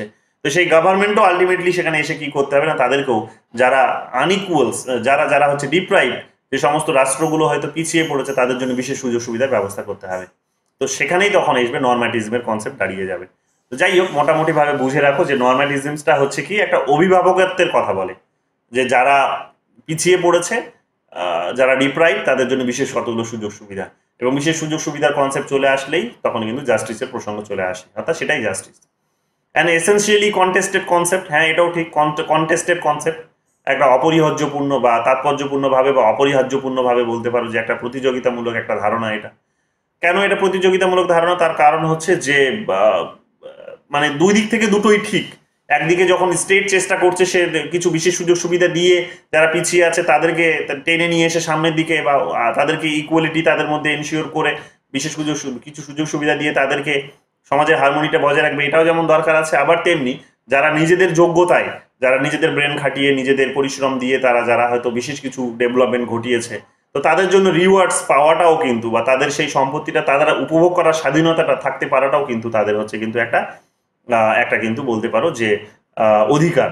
তো এই দুটো বিপরীতধর্মী বিষয়, আবার দেখবে যে মানে দুটো বিপরীতধর্মী বিষয়, কিন্তু এই দুটোরই অবস্থান যদি সমাজে না থাকে, সমাজে জাস্টিস এনশিওর হবে না, অর্থাৎ সমাজটা ভেঙে পড়তে বাধ্য। তো না কমপ্লিটলি এখানে যারা নিজেরা নিজেদের যোগ্যতাই করছে, তারা শুধু নিজেদের যোগ্যতাই করে সমাজটাকে ধরে রাখতে পারবে বা নিজের উন্নতিটাকে ধরে রাখতে পারবে, আর না তো শুধুমাত্র এখানে স্টেট সমস্ত রকমভাবে প্রত্যেকটা দিন এখানে যারা ডিপ্রাইভ তাদেরকে বিশেষ সুযোগ সুবিধা প্রদান করার মধ্যে দিয়ে সমাজটাকে এগিয়ে নিয়ে যেতে পারবে। কোনো একটা পক্ষকে এককভাবে সমর্থন করার মধ্য দিয়ে সমাজ কিন্তু এগোবে না। তো সমাজকে যদি এগিয়ে নিয়ে যেতে হয়, মাঝে মাঝে এই কারণে কি করতে হবে, এই এর মধ্যে ব্যালেন্সটা করতে হবে, অর্থাৎ লিবারালিজম এবং সোশ্যালিজমের মধ্যে এক প্রকার বলতে পারো কাইন্ড অফ ব্যালেন্স করতে হবে। এবং এই ব্যালেন্সটার মাঝেই একটা কি আসে, একটা দ্বন্দ্বও কিন্তু দেখা যায় যে কোনটাকে কখন করা হবে, কিভাবে করা হবে, কম্পেয়ারটা সবসময় কিন্তু হতে থাকে।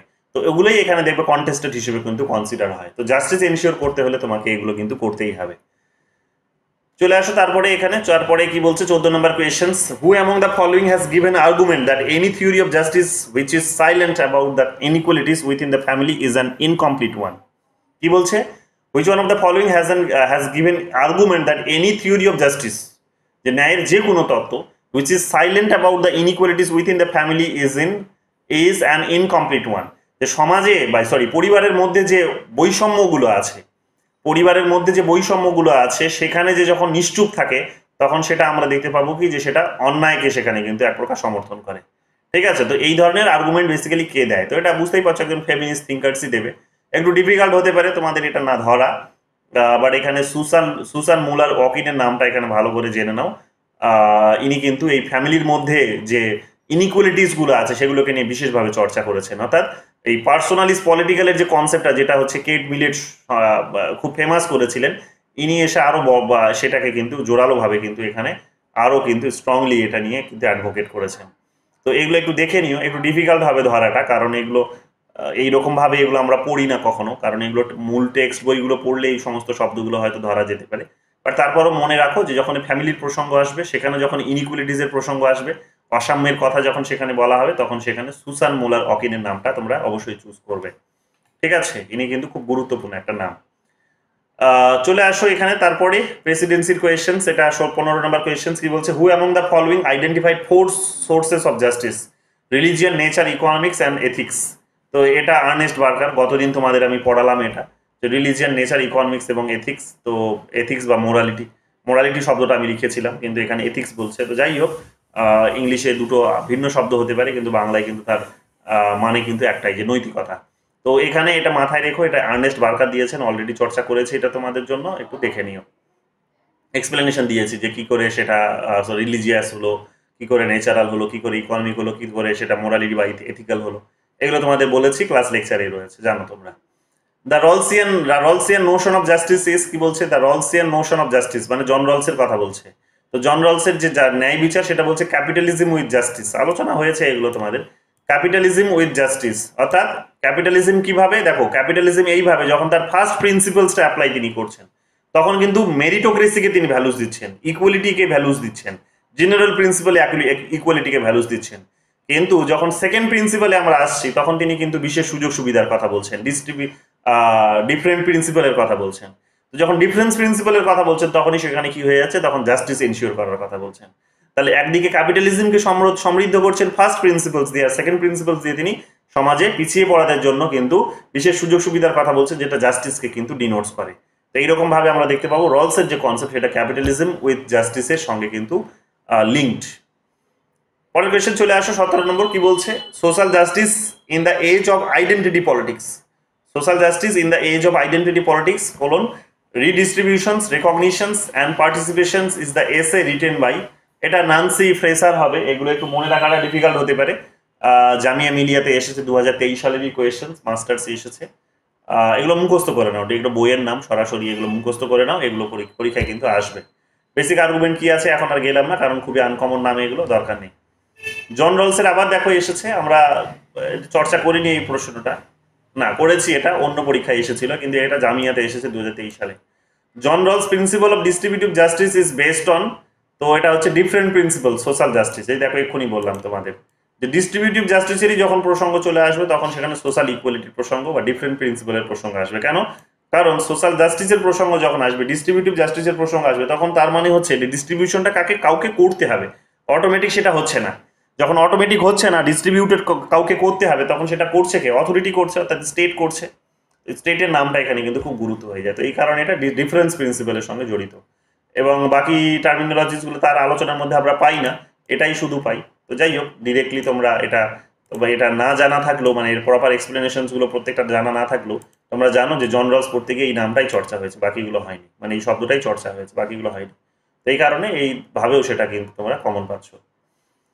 The author of idea of justice is, the author of idea of justice, এটা অমর্ত্য সেনের লেখা, তোমরা ভালো করেই জানো, একাধিকবার পরীক্ষায় এসেছে। Idea of justice, development as freedom, এই সমস্ত বইয়ের নামগুলো ভালো করে দেখে নিও। অমর্ত্য সেনের একটা মেটেরিয়ালস তোমাদের দেবো ইউনিট 8-এর, সেটা পড়ে নেবে, তাহলেই দেখবে প্রচুর সেখান থেকে কমন পাবে তোমরা।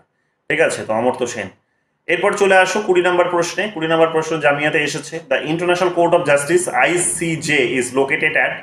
তো জাস্ট রিলেটেড কোয়েশ্চেন, এটা ইউনাইটেড নেশনসের মধ্যে এটা আলোচনা হয় কোয়েশ্চেন্সটা, বাট এখানে দেওয়া হয়েছে নেদারল্যান্ডের হেগ শহরে। নেটে এসেছে একাধিকবার, তোমরা জানো, এটা ভালো করে মুখস্থ করে ফেলো, বারবার জানতে চাই, খুব কমন প্রশ্ন, মাস্টার্সের পরীক্ষায় তো খুবই কমন প্রশ্ন। ঠিক আছে, তো দ্য হেগ নেদারল্যান্ডে অবস্থিত। ঠিক আছে, ICJ বলা, ইন্টারন্যাশনাল কোর্ট অফ জাস্টিস।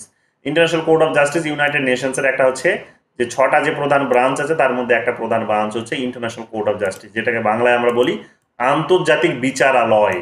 তো আন্তর্জাতিক বিচারের একটা গুরুত্বপূর্ণ একটা কিন্তু তার ব্রাঞ্চ, 6টা অর্গানের মধ্যে একটা গুরুত্বপূর্ণ অর্গান হচ্ছে এটা। 2016 সালের কোয়েশ্চেন যে আমিয়াতে কি বলছে দেখো, the John Rawls principle of distributive justice is based on, এটা কমন, মানে এটা রিপিট কোয়েশ্চেন। দেখো 2016তেও এসেছে, 2023এও এসেছে, এগুলোই ঘুরিয়ে ফিরিয়ে জিজ্ঞেস করে।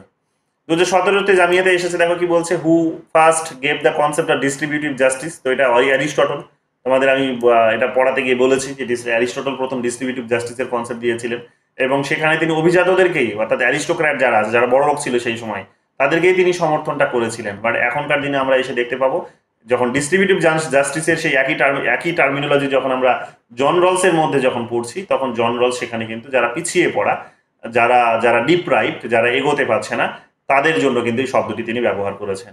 তো শুরুতে অ্যারিস্টটলকে আমরা দেখেছি বড়লোকদের জন্য ব্যবহার করতে, অভিজাতদের জন্য ব্যবহার করতে, আর জন রলসকে এখন আমরা দেখতে পাচ্ছি যে এই শব্দটি ব্যবহার করেছেন তিনি গরিবদের জন্য। তো এই পার্থক্যটি ভালো করে মাথায় রেখো। Who believes that Plato's theory of justice is totalitarian. তো কার্ল পপার বলেছিলেন, প্লেটো শুধু নয়, তিনি টোটালিটারিয়ান বলেছিলেন। এই তিনটে থিওরিজকে কার্ল পপার বলেছিলেন, এখানে প্লেটো বলেছিলেন, কার্ল মার্কস বলেছিলেন, আর একটা বলেছিলেন কাকে? প্লেটো, কার্ল মার্কস, আর একটা হচ্ছে হেগেল বোধহয়, তাই তো? হ্যাঁ স্যার। তো প্লেটো, হেগেল এবং কার্ল মার্কস তিনজন সিকোয়েন্সে মনে রাখবে, প্লেটো, হেগেল এবং কার্ল মার্কস। তো প্লেটো, হেগেল এবং কার্ল মার্কস এই তিনজনকেই তিনি এখানে কিন্তু এই টোটালিটারিয়ান হিসেবেই দেখিয়েছিলেন এবং সমাজের শত্রু হিসেবেও দেখিয়েছিলেন।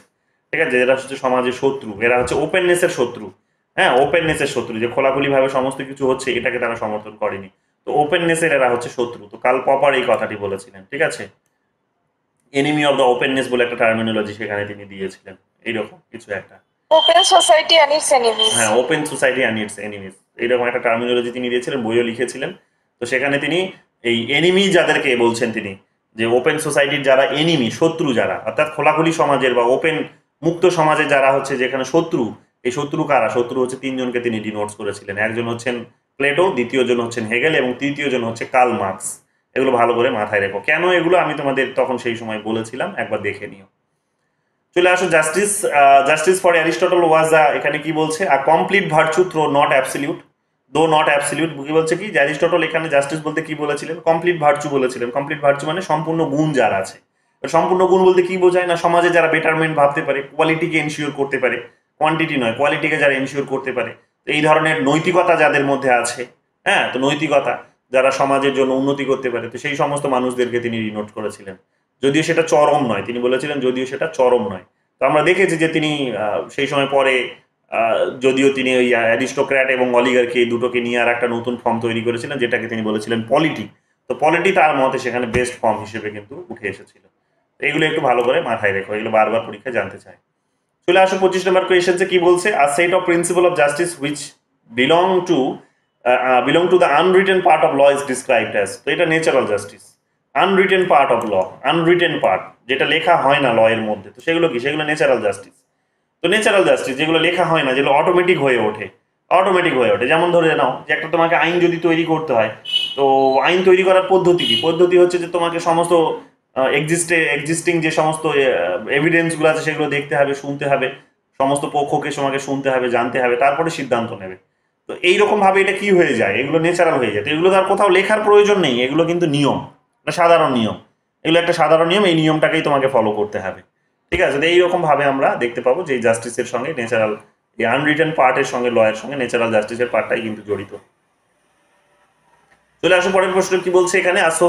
Social policy seeking to prevent concentration of valuable resources of the community in the hands of the chosen few and to create a social order which will enable the deprived to gain a respectable share is further the cause of এটা social justice. অনেক বড় কথা বলেছে।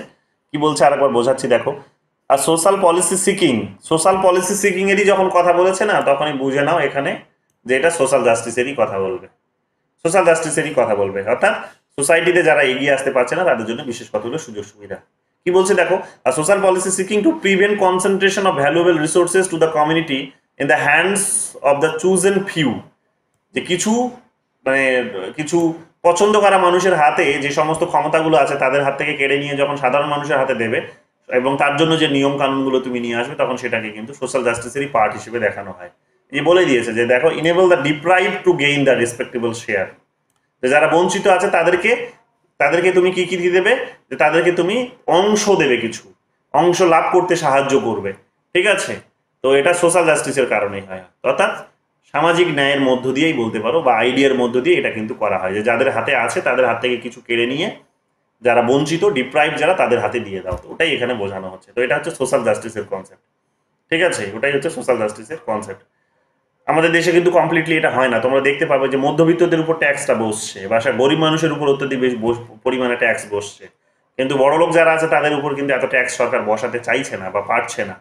হ্যাঁ, তাদের এত ক্ষমতা নেই যে তাদের উপর গিয়ে তারা বসাবে, এতটা পাওয়ারফুল নয়। তো স্বাভাবিকভাবে আমাদের দেশে সোশ্যাল জাস্টিসের কনসেপ্টগুলো কিন্তু অনেকটা দুর্বল হয়ে গেছে। বিশেষ করে 1990 সালের পর থেকে তোমরা দেখতে পাবে সোশ্যাল জাস্টিসের কনসেপ্টগুলো অনেকটা উইক হয়ে গেছে, দুর্বল হয়ে গেছে। এগুলো যখন আমরা সোশ্যালিজমকে প্রচন্ড পরিমাণে প্র্যাকটিস করতাম, সোভিয়েত ইউনিয়নের যখন একটা বড় ইনফ্লুয়েন্স ছিল আমাদের উপরে, তখন থেকে দেখবে তোমরা সোশ্যালিজম বা সোশ্যাল জাস্টিসের মতো ইস্যুসগুলো কিন্তু খুব ভালোভাবে, বা থিওরিজগুলো খুব ভালোভাবে প্র্যাকটিস হতো। কিন্তু এখনকার দিনে এগুলো কিন্তু একটু দুর্বল হয়ে গেছে। ঠিক আছে, লিবারালিজমে যেহেতু আমরা চলে গেছি, তো এই আইডিয়াগুলো এখন একটু দুর্বল হয়ে গেছে। According to communitarian concept of justice কি বলছে? কমিউনিটারিয়ান তো পড়লাম তোমাদের, যে গোষ্ঠীবাদের কথা বলা হচ্ছে, গোষ্ঠীবাদ বা সম্প্রদায়বাদের কথা বলা হচ্ছে। তো তাদের মধ্যে জাস্টিসটা কি? তাদের মধ্যে জাস্টিস হচ্ছে, justice should be contextualised in different societies. Contextualised in different societies অর্থাৎ ভিন্ন ভিন্ন যে সমাজ আছে, ভিন্ন ভিন্ন সমাজের বিভিন্ন ভিন্ন ভিন্ন দাবি আছে, ডিমান্ডস আছে, বৈশিষ্ট্য আছে, তো সেটা অনুসারে ভিন্ন ভিন্ন এখানে তাদের জন্য নীতি নিয়ে আসবে। তো সেটাই হবে কিন্তু ন্যায়ের কিন্তু প্রিন্সিপালস। তো তারা সেটার উপরেই ফোকাস করে, যে আলাদা আলাদা কমিউনিটির জন্য আলাদা আলাদা সেখানে বা আলাদা আলাদা সমাজের জন্য আলাদা আলাদা নিয়ম কানুন তৈরি হবে। অর্থাৎ ওই কনটেক্সচুয়ালাইজ হতে হবে, ওই কনটেক্সটে দাঁড়িয়ে যে ওই সমাজের যে নিয়ম কানুন, ওই নিয়ম কানুনের উপর দাঁড়িয়ে ওই সমাজের জন্য ওই রকম করেই কিছু নীতি নিয়ে আসতে হবে। তো প্রত্যেকটা সমাজের জন্য আলাদা আলাদা নীতি নিয়ম আসতে পারে। এটাই হচ্ছে কমিউনিটারিয়ানদের বেসিক আর্গুমেন্ট, যেটা তাদের জাস্টিসের সঙ্গে জড়িত, মানে এইরকম ভাবে এটা জাস্টিসের সাথে জড়িত। কি বলা হচ্ছে? অ্যাসারশন রিজন দিয়েছে, নেটের কোয়েশ্চেন, সেটা মার্চে এসেছে, রিসেন্টলি এসেছে, দেখতে পাচ্ছ যে লাস্ট ইয়ারই এসেছে। Justice for all is compatible with equality. Justice for all is compatible, compatible মানে হচ্ছে সামঞ্জস্যপূর্ণ, যে সমতার সাথে সামঞ্জস্যপূর্ণ হচ্ছে কি জাস্টিস ফর অল, যে হ্যাঁ এটা ঠিক ইকুয়ালিটির সাথে যায়। যে যদি তোমার ন্যায় না হয় সমাজে, তাহলে ইকুয়ালিটি কি করে হবে? ঠিক আছে, তো ইকুয়ালিটি হওয়া অর্থ হচ্ছে যে সেখানে, মানে জাস্টিস হওয়ার অর্থ হচ্ছে যে ইকুয়ালিটি হওয়া। অর্থাৎ জাস্টিস কখন প্রয়োজন পড়ে? জাস্টিস প্রয়োজন পড়ছে তখনই যখন কেউ পিছিয়ে পড়েছে, তখন তাদের জন্য জাস্টিসের প্রয়োজন পড়ছে, অর্থাৎ বিশেষ সুযোগ সুবিধার ব্যবস্থা করতে হবে। তাহলে বিশেষ সুযোগ সুবিধা করে তুমি আলটিমেটলি কি করতে চাইছো? তাদেরকে ইকুয়ালিটির আঙিনাতেই নিয়ে আসতে চাইছো তুমি, টেনে উপর দিকে। তোমরা পিছিয়ে পড়েছো, চলো তোমাকে একটা দড়ি ফেলে দিলাম, দড়ি ধরে উপরে এসো। তুমি তো নিজের থেকে উঠে আসতে পারছো না, তো আমি উপর থেকে একটা দড়ি ফেলে দিলাম, তুমি দড়ি বেয়ে উপরে এসো। তো এটা কিন্তু সমতার সঙ্গে কম্প্যাটিবল, সামঞ্জস্যপূর্ণ। কেন? কারণ সমতা সমাজে নিয়ে আসতে হলে তোমাকে কখনো না কখনো দড়ি ফেলতেই হবে, কারণ সবাই কিন্তু একই সঙ্গে উঠতে পারবে না। তো সমতার সাথে এই কারণে এটা কিন্তু সামঞ্জস্যপূর্ণ। Justice requires positive liberty. Justice required positive liberty, হ্যাঁ এটাও ঠিক। Justice requires positive liberty. Positive liberty বলতে কি বোঝায়? পজিটিভ লিবার্টি বলতে বোঝায় এটাই, যে বললাম দড়ি ফেলে দেওয়ার কনসেপ্ট। অর্থাৎ পজিটিভ লিবার্টি মানে হচ্ছে যে সরকার ইন্টারফেয়ার করবে। ইন্টারফেয়ার কাদের উপর করছে? ইন্টারফেয়ারটা করছে যে যাদের দড়ির প্রয়োজন নেই, তাদের কাছ থেকে দড়িটা আমি নিয়ে কি করলাম? আমি যাদের দড়ির প্রয়োজন আছে তাদেরকে দড়িটা ফেলে দিলাম, যে তুমি বেয়ে উঠে এসো, দড়ি বেয়ে উপরে উঠে এসো। তার মানে কি হলো? ওদের কাছ থেকে দড়িটা নিয়ে নিচ্ছি, মানে ওদের ক্ষমতার ওদের কিছু অংশ আমি নিয়ে নিচ্ছি। তো এইরকম ভাবে কি হচ্ছে, যে স্টেট কিন্তু ইন্টারফেয়ার করছে। কাদের উপর ইন্টারফেয়ার করছে? ইন্টারফেয়ার যাদের আছে, যাদেরকে বলা হচ্ছে হ্যাপস, যে হ্যাপসের উপর ইন্টারফেয়ার করছে, কোটিপতিদের উপরে ইন্টারফেয়ার করছে, রিচদের উপর ইন্টারফেয়ার করছে, করে এই যারা পিছিয়ে আছে তাদেরকে কিন্তু এখানে টেনে নিয়ে আসার চেষ্টা করছে। অর্থাৎ সমাজ জীবনে সেখানে কি করছে? স্টেট নিজের থেকে ইন্টারফেয়ার করছে, যারা দুর্বল আছে তাদেরকে এগিয়ে নিয়ে আসার জন্য এক প্রকার চেষ্টা করছে। এটাই হচ্ছে কি পজিটিভ লিবার্টির কনসেপ্ট। পজিটিভ লিবার্টির কনসেপ্ট অর্থাৎ পজিটিভ লিবার্টির কনসেপ্ট হচ্ছে যে ব্যক্তি তুমি যা খুশি তাই করতে পারবে না, তোমার যতটা ক্যাপাসিটি আছে সেই ততটা ক্যাপাসিটি অনুসারে তুমি নিজের মতো করে প্রোগ্রেস করে যাবে, গ্রো করে যাবে, এটা হবে না। স্টেট চাইলে তোমার গ্রোথটা কিন্তু লিমিট করে দিতে পারে। কিভাবে করতে পারে? না, তোমার কাছ থেকে কিছু হয়তো কেড়ে নেবে বা তোমাকে আটকে দিল, তো এইরকম ভাবে তোমার কাছ থেকে কিছু কেড়ে নিয়ে ওদেরকে ডিস্ট্রিবিউট করে দিল। তো এটা হচ্ছে কিন্তু পজিটিভ লিবার্টির কনসেপ্ট, তোমাকে আটকে দেবে সরকার, তোমার স্বাধীনতা উপভোগ করার অধিকারটাকে একটু আটকে দেবে। তো এই আর কি। তো তুমি হয়তো তোমার কাছে দড়িটা ছিল, তুমি উপর দিকে হয়তো আরো উপরে ওঠার জন্য দড়িটাকে ব্যবহার করতে, কিন্তু সরকার তোমাকে বলবে বা স্টেট তোমাকে বলবে ওই দড়িটা তোমাকে উপর দিকে ফেলার দরকার নেই, ওই দড়িটা আমাকে দিয়ে দাও, আমি নিচের দিকে যারা দাঁড়িয়ে আছে, যারা উঠতে পারছে না, তাদেরকে ফেলে দেবো, আমি উপর থেকে টেনে তুলবো ওদের। তো তোমার স্বাধীনতাটা, অর্থাৎ যারা উপর দিকে ছিল তাদের স্বাধীনতার উপর এক প্রকার লিমিটেশনস আরোপ করা হলো। তো এইটা হচ্ছে পজিটিভ লিবার্টির কনসেপ্ট, অর্থাৎ ব্যক্তির স্বাধীনতা এক প্রকার নিয়ন্ত্রণ। তো ব্যক্তির স্বাধীনতা যখন এক প্রকার নিয়ন্ত্রণের প্রসঙ্গ আসবে, তখন সেটাও কিন্তু ওই পজিটিভ জাস্টিসের সঙ্গেই জড়িত। নিচের দিকে যারা আছে তাদের জন্য এক প্রকার জাস্টিস, বা সমাজের জন্য ওভারঅল জাস্টিস। তো দুটো এখানে আলাদা স্টেটমেন্ট, বুঝতেই পারছো যে এখানে ইকুয়ালিটির কথা বলছে একদিকে, আর একদিকে জাস্টিসের কথা বলছে পজিটিভ লিবার্টি। দুটো আলাদা কনসেপ্ট, এই কারণে অপশন বিটা হয়েছে। এগুলো একটু ধরাটা ডিফিকাল্ট হয়, বাট চোখ বন্ধ করে বেশিরভাগ সময় দেখবে এটাই ঠিক হয়। তো চোখ বন্ধ করে বুঝতে না পারলে এটাই ঠিক করে আসবে, বাকি সময় খুব কমই হয় এটা যে বি নাম্বারটা ঠিক হয়। আর যদি এ এবং বি এর মধ্যে যদি কোথাও, মানে অ্যাসারশন এবং রিজনের মধ্যে যদি কোথাও কোনো একটা সেন্টেন্স যদি দেখো যে ভুল হয়েছে, তাহলে এ আর বি কোনো চুজ করতেই যাবে না, তাহলে সি আর ডি এর মধ্যে, সি আর ডি বা এই 3 বা 4 নম্বরে যে অপশন দুটো থাকবে সেগুলোর মধ্যে ঠিক হবে কোনো একটা। ঠিক আছে, তাহলে প্রথম দুটোর মধ্যে কিন্তু কোনোটাও ঠিক হবে না। তো এগুলো একটু ভালো করে দেখে নেবে, এগুলো ট্রিক্সগুলো কাজে লাগাবে। The thinker who defined justice as treating equally was, এটা অ্যারিস্টটল, কিছুক্ষণ আগেই তোমাদের বলছিলাম। হায়দ্রাবাদে এসেছে 2016 সালে, যে ইকুয়ালস যারা আছে তাদেরকে ইকুয়ালি ট্রিট করতে হবে, ঠিক আছে, মানে ট্রিটিং ইকুয়ালস ইকুয়ালি, এটা 2000 অ্যারিস্টটল বলেছে, এবং মানে ইনজাস্টিস যেভাবে হয় তিনি সেটাকে বোঝানোর জন্য সেই কথাগুলো বলেছেন, দেখে নিও। Who said justice is the first virtue of social institutions, তো জন রলস বলেছে যে সামাজিক যে প্রতিষ্ঠানগুলো আছে সেই প্রতিষ্ঠানগুলোর প্রথম গুণটা কি, প্রথম গুণটা হচ্ছে ন্যায়। যে সামাজিক যে প্রতিষ্ঠানগুলো আছে সেই প্রতিষ্ঠানগুলোর প্রথম গুণ হবে যে সেখানে ন্যায় থাকবে, ন্যায়, অন্যায় না, ন্যায় থাকবে। তো এটা জন রলস কিন্তু এই কথাটি বলেছেন। এরপরে দেখো সোশ্যাল জাস্টিসের কথা বলেছে। সোশ্যাল জাস্টিস ওয়েস্ট বেঙ্গলে এসেছে 2018 সালে, ওয়েস্ট বেঙ্গল সেট এর কোয়েশ্চেন কি বলছে, সোশ্যাল জাস্টিস সামাজিক ন্যায়, কি বলছে সামাজিক ন্যায়, বিলিভস ইন অ্যাফার্মেটিভ অ্যাকশনস। এই এক সেকেন্ড দাঁড়াও।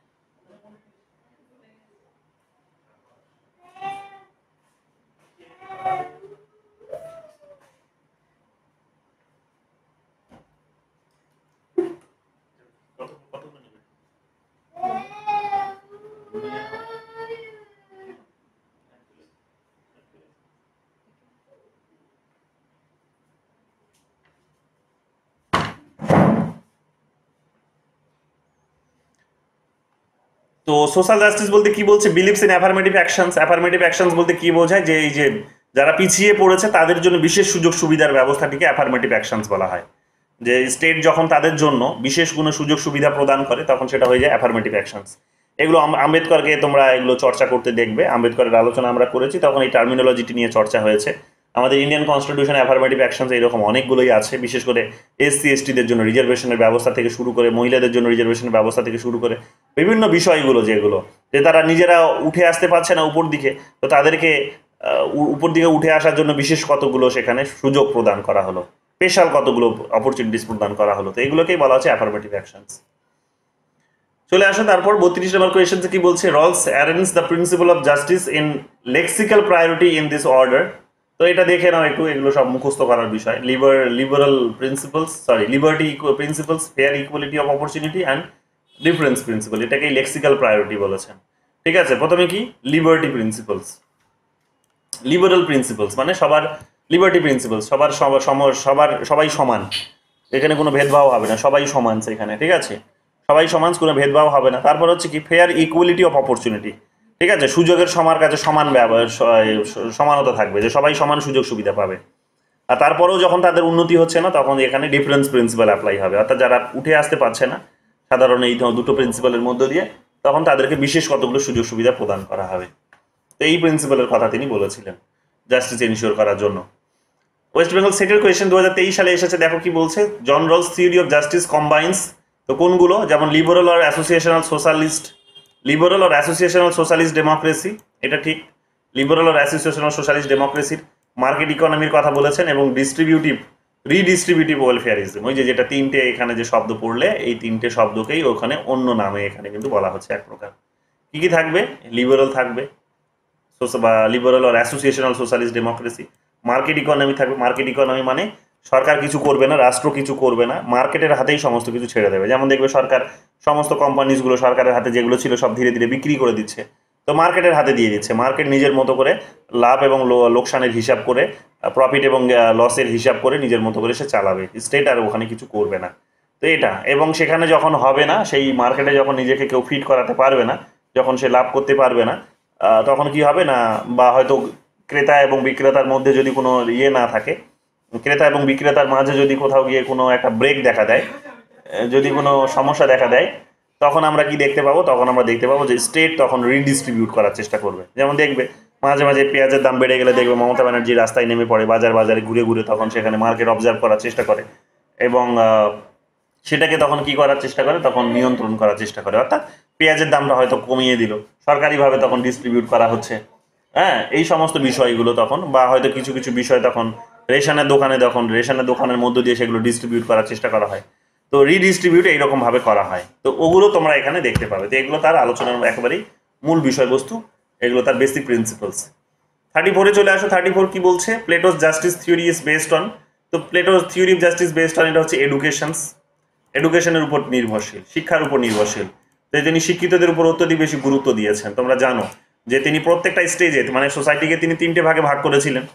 সোসাইটিকে তিনি তিনটে ভাগে ভাগ করেছেন। একটা হচ্ছে মানে সোসাইটি মানে কি মানুষদেরকে আর কি, সোসাইটির তিনটে ক্লাসে তিনি ভাগ করলেন। তিনটে ক্লাস কি কি? একটা হচ্ছে সেখানে প্রডিউসার ক্লাস, দ্বিতীয়টা হচ্ছে এখানে হচ্ছে যারা ওই মানে নিরাপত্তার কাজটা করবে, ওয়ারিয়ার ক্লাস, এবং তৃতীয় হচ্ছে এখানে গার্জিয়ান ক্লাস।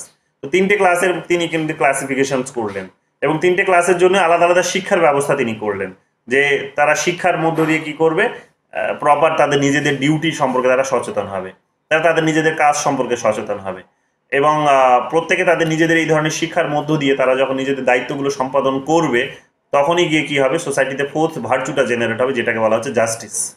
তো এইরকম ভাবে শিক্ষার উপরে তিনি কিন্তু খুব অত্যধিক বেশি জোর দিয়েছিলেন, যে শিক্ষা আলটিমেটলি জাস্টিস ইনশিওর করার জন্য একটা বেসিক জিনিস। এবং সেই সময় তোমাদের আমি হয়তো বলেছিলাম যে সেই সময় তিনি চিন্তা ভাবনা করেছিলেন যে কি কোন ধরনের শিক্ষা দেওয়া উচিত এবং কোন ধরনের শিক্ষা নয়।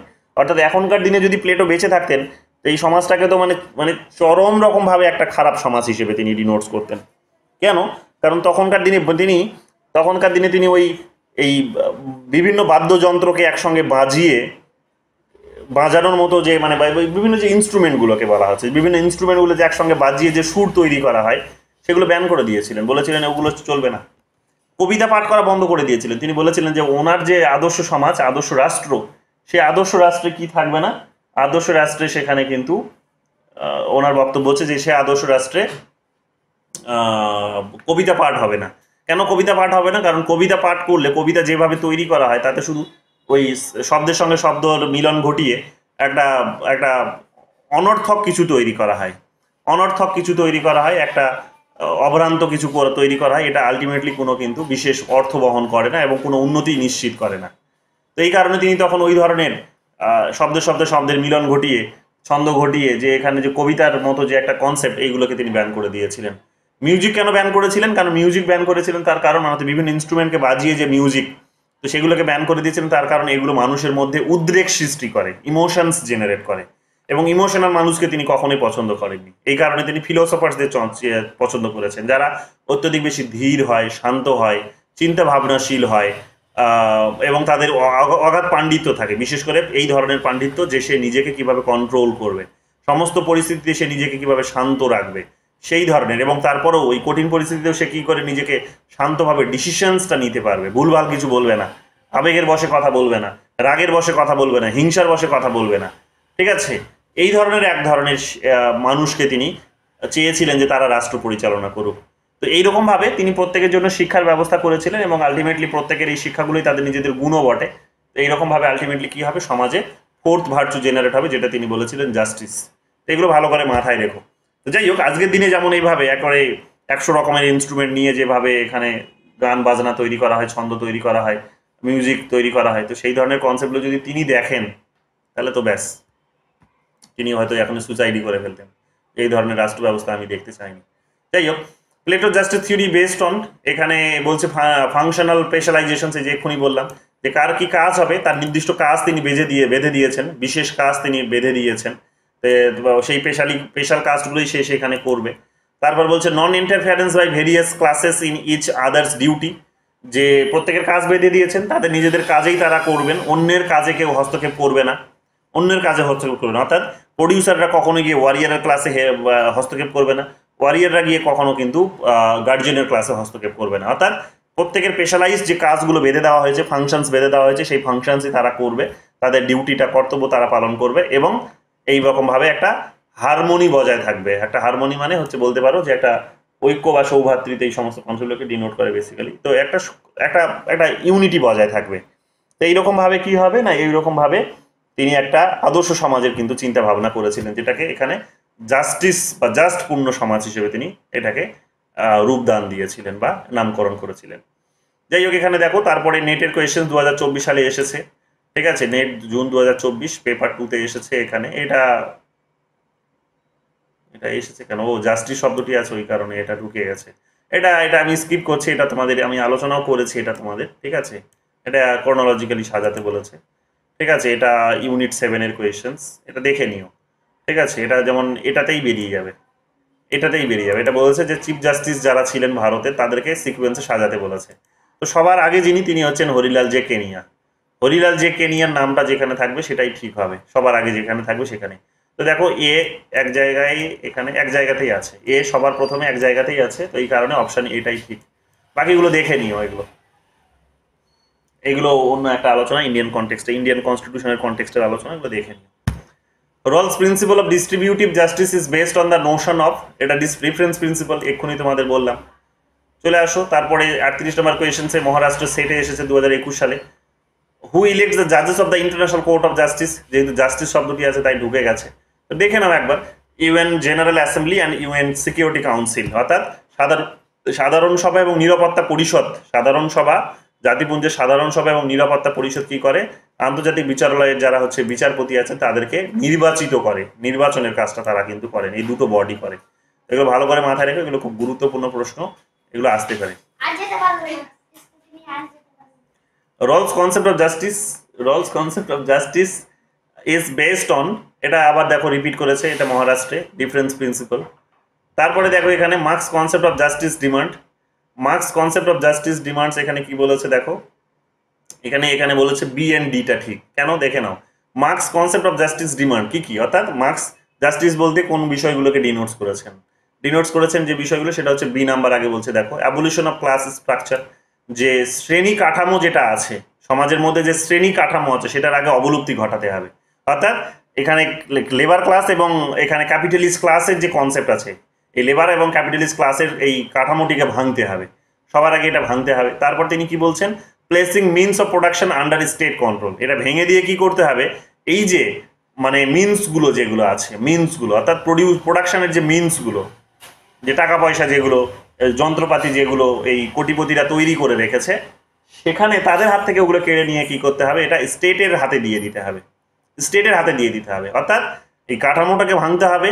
এই যে দুটো ক্লাস বেস যে কাঠামো, প্রডিউসার ক্লাস এবং বা লেবার ক্লাস এবং হচ্ছে ক্যাপিটালিস্ট ক্লাস, এই কাঠামোটাকে ভাঙতে হবে এবং সম্পত্তির মালিকানাগুলো যেভাবে কোটিপতিরা উপভোগ করছে, যেগুলো প্রোডাকশনের মিনস হিসেবে ব্যবহার হয়, যন্ত্রপাতি থেকে শুরু করে টাকা পয়সা থেকে শুরু করে সমস্তগুলো কি করতে হবে, স্টেটের হাতে দিয়ে দিতে হবে। তবেই গিয়ে কি হবে, তার বক্তব্য হচ্ছে সমাজে কিন্তু জাস্টিস এনশিওর হবে।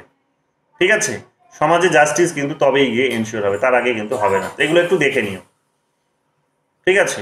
তারপরে এখানে কি বলছে দেখো, তারপরে এখানে মানে এগুলো যে একেবারেই হবে না তা কিন্তু নয়, বাট তিনি এই দুটো কথাই বারবার বলেছিলেন। ঠিক আছে, স্টেট রেগুলেটেড জাস্টিস এটার কথা তো তিনি বলেইনি। ঠিক আছে, স্টেট রেগুলেটেড জাস্টিস এটার কথা তিনি বলেননি। স্টেট শব্দটির প্রতি তার একটা ঘৃণা ছিল, বিদ্বেষ ছিল। তো যাই হোক, এখানে কিন্তু এটা যে একেবারেই হবে না তা কিন্তু নয়, কিন্তু মোস্ট অ্যাপ্রোপ্রিয়েট হচ্ছে এটা, কারণ তার মুখ থেকে সরাসরি এগুলো বেরিয়েছে এবং যেহেতু এখানে মার্কসের নাম মেনশন করে দিয়েছে, কাজে মোস্ট অ্যাপ্রোপ্রিয়েট বি এবং ডিটাই হবে। তারপরে চলে আসে এখানে the traditional concept of justice is based আপন।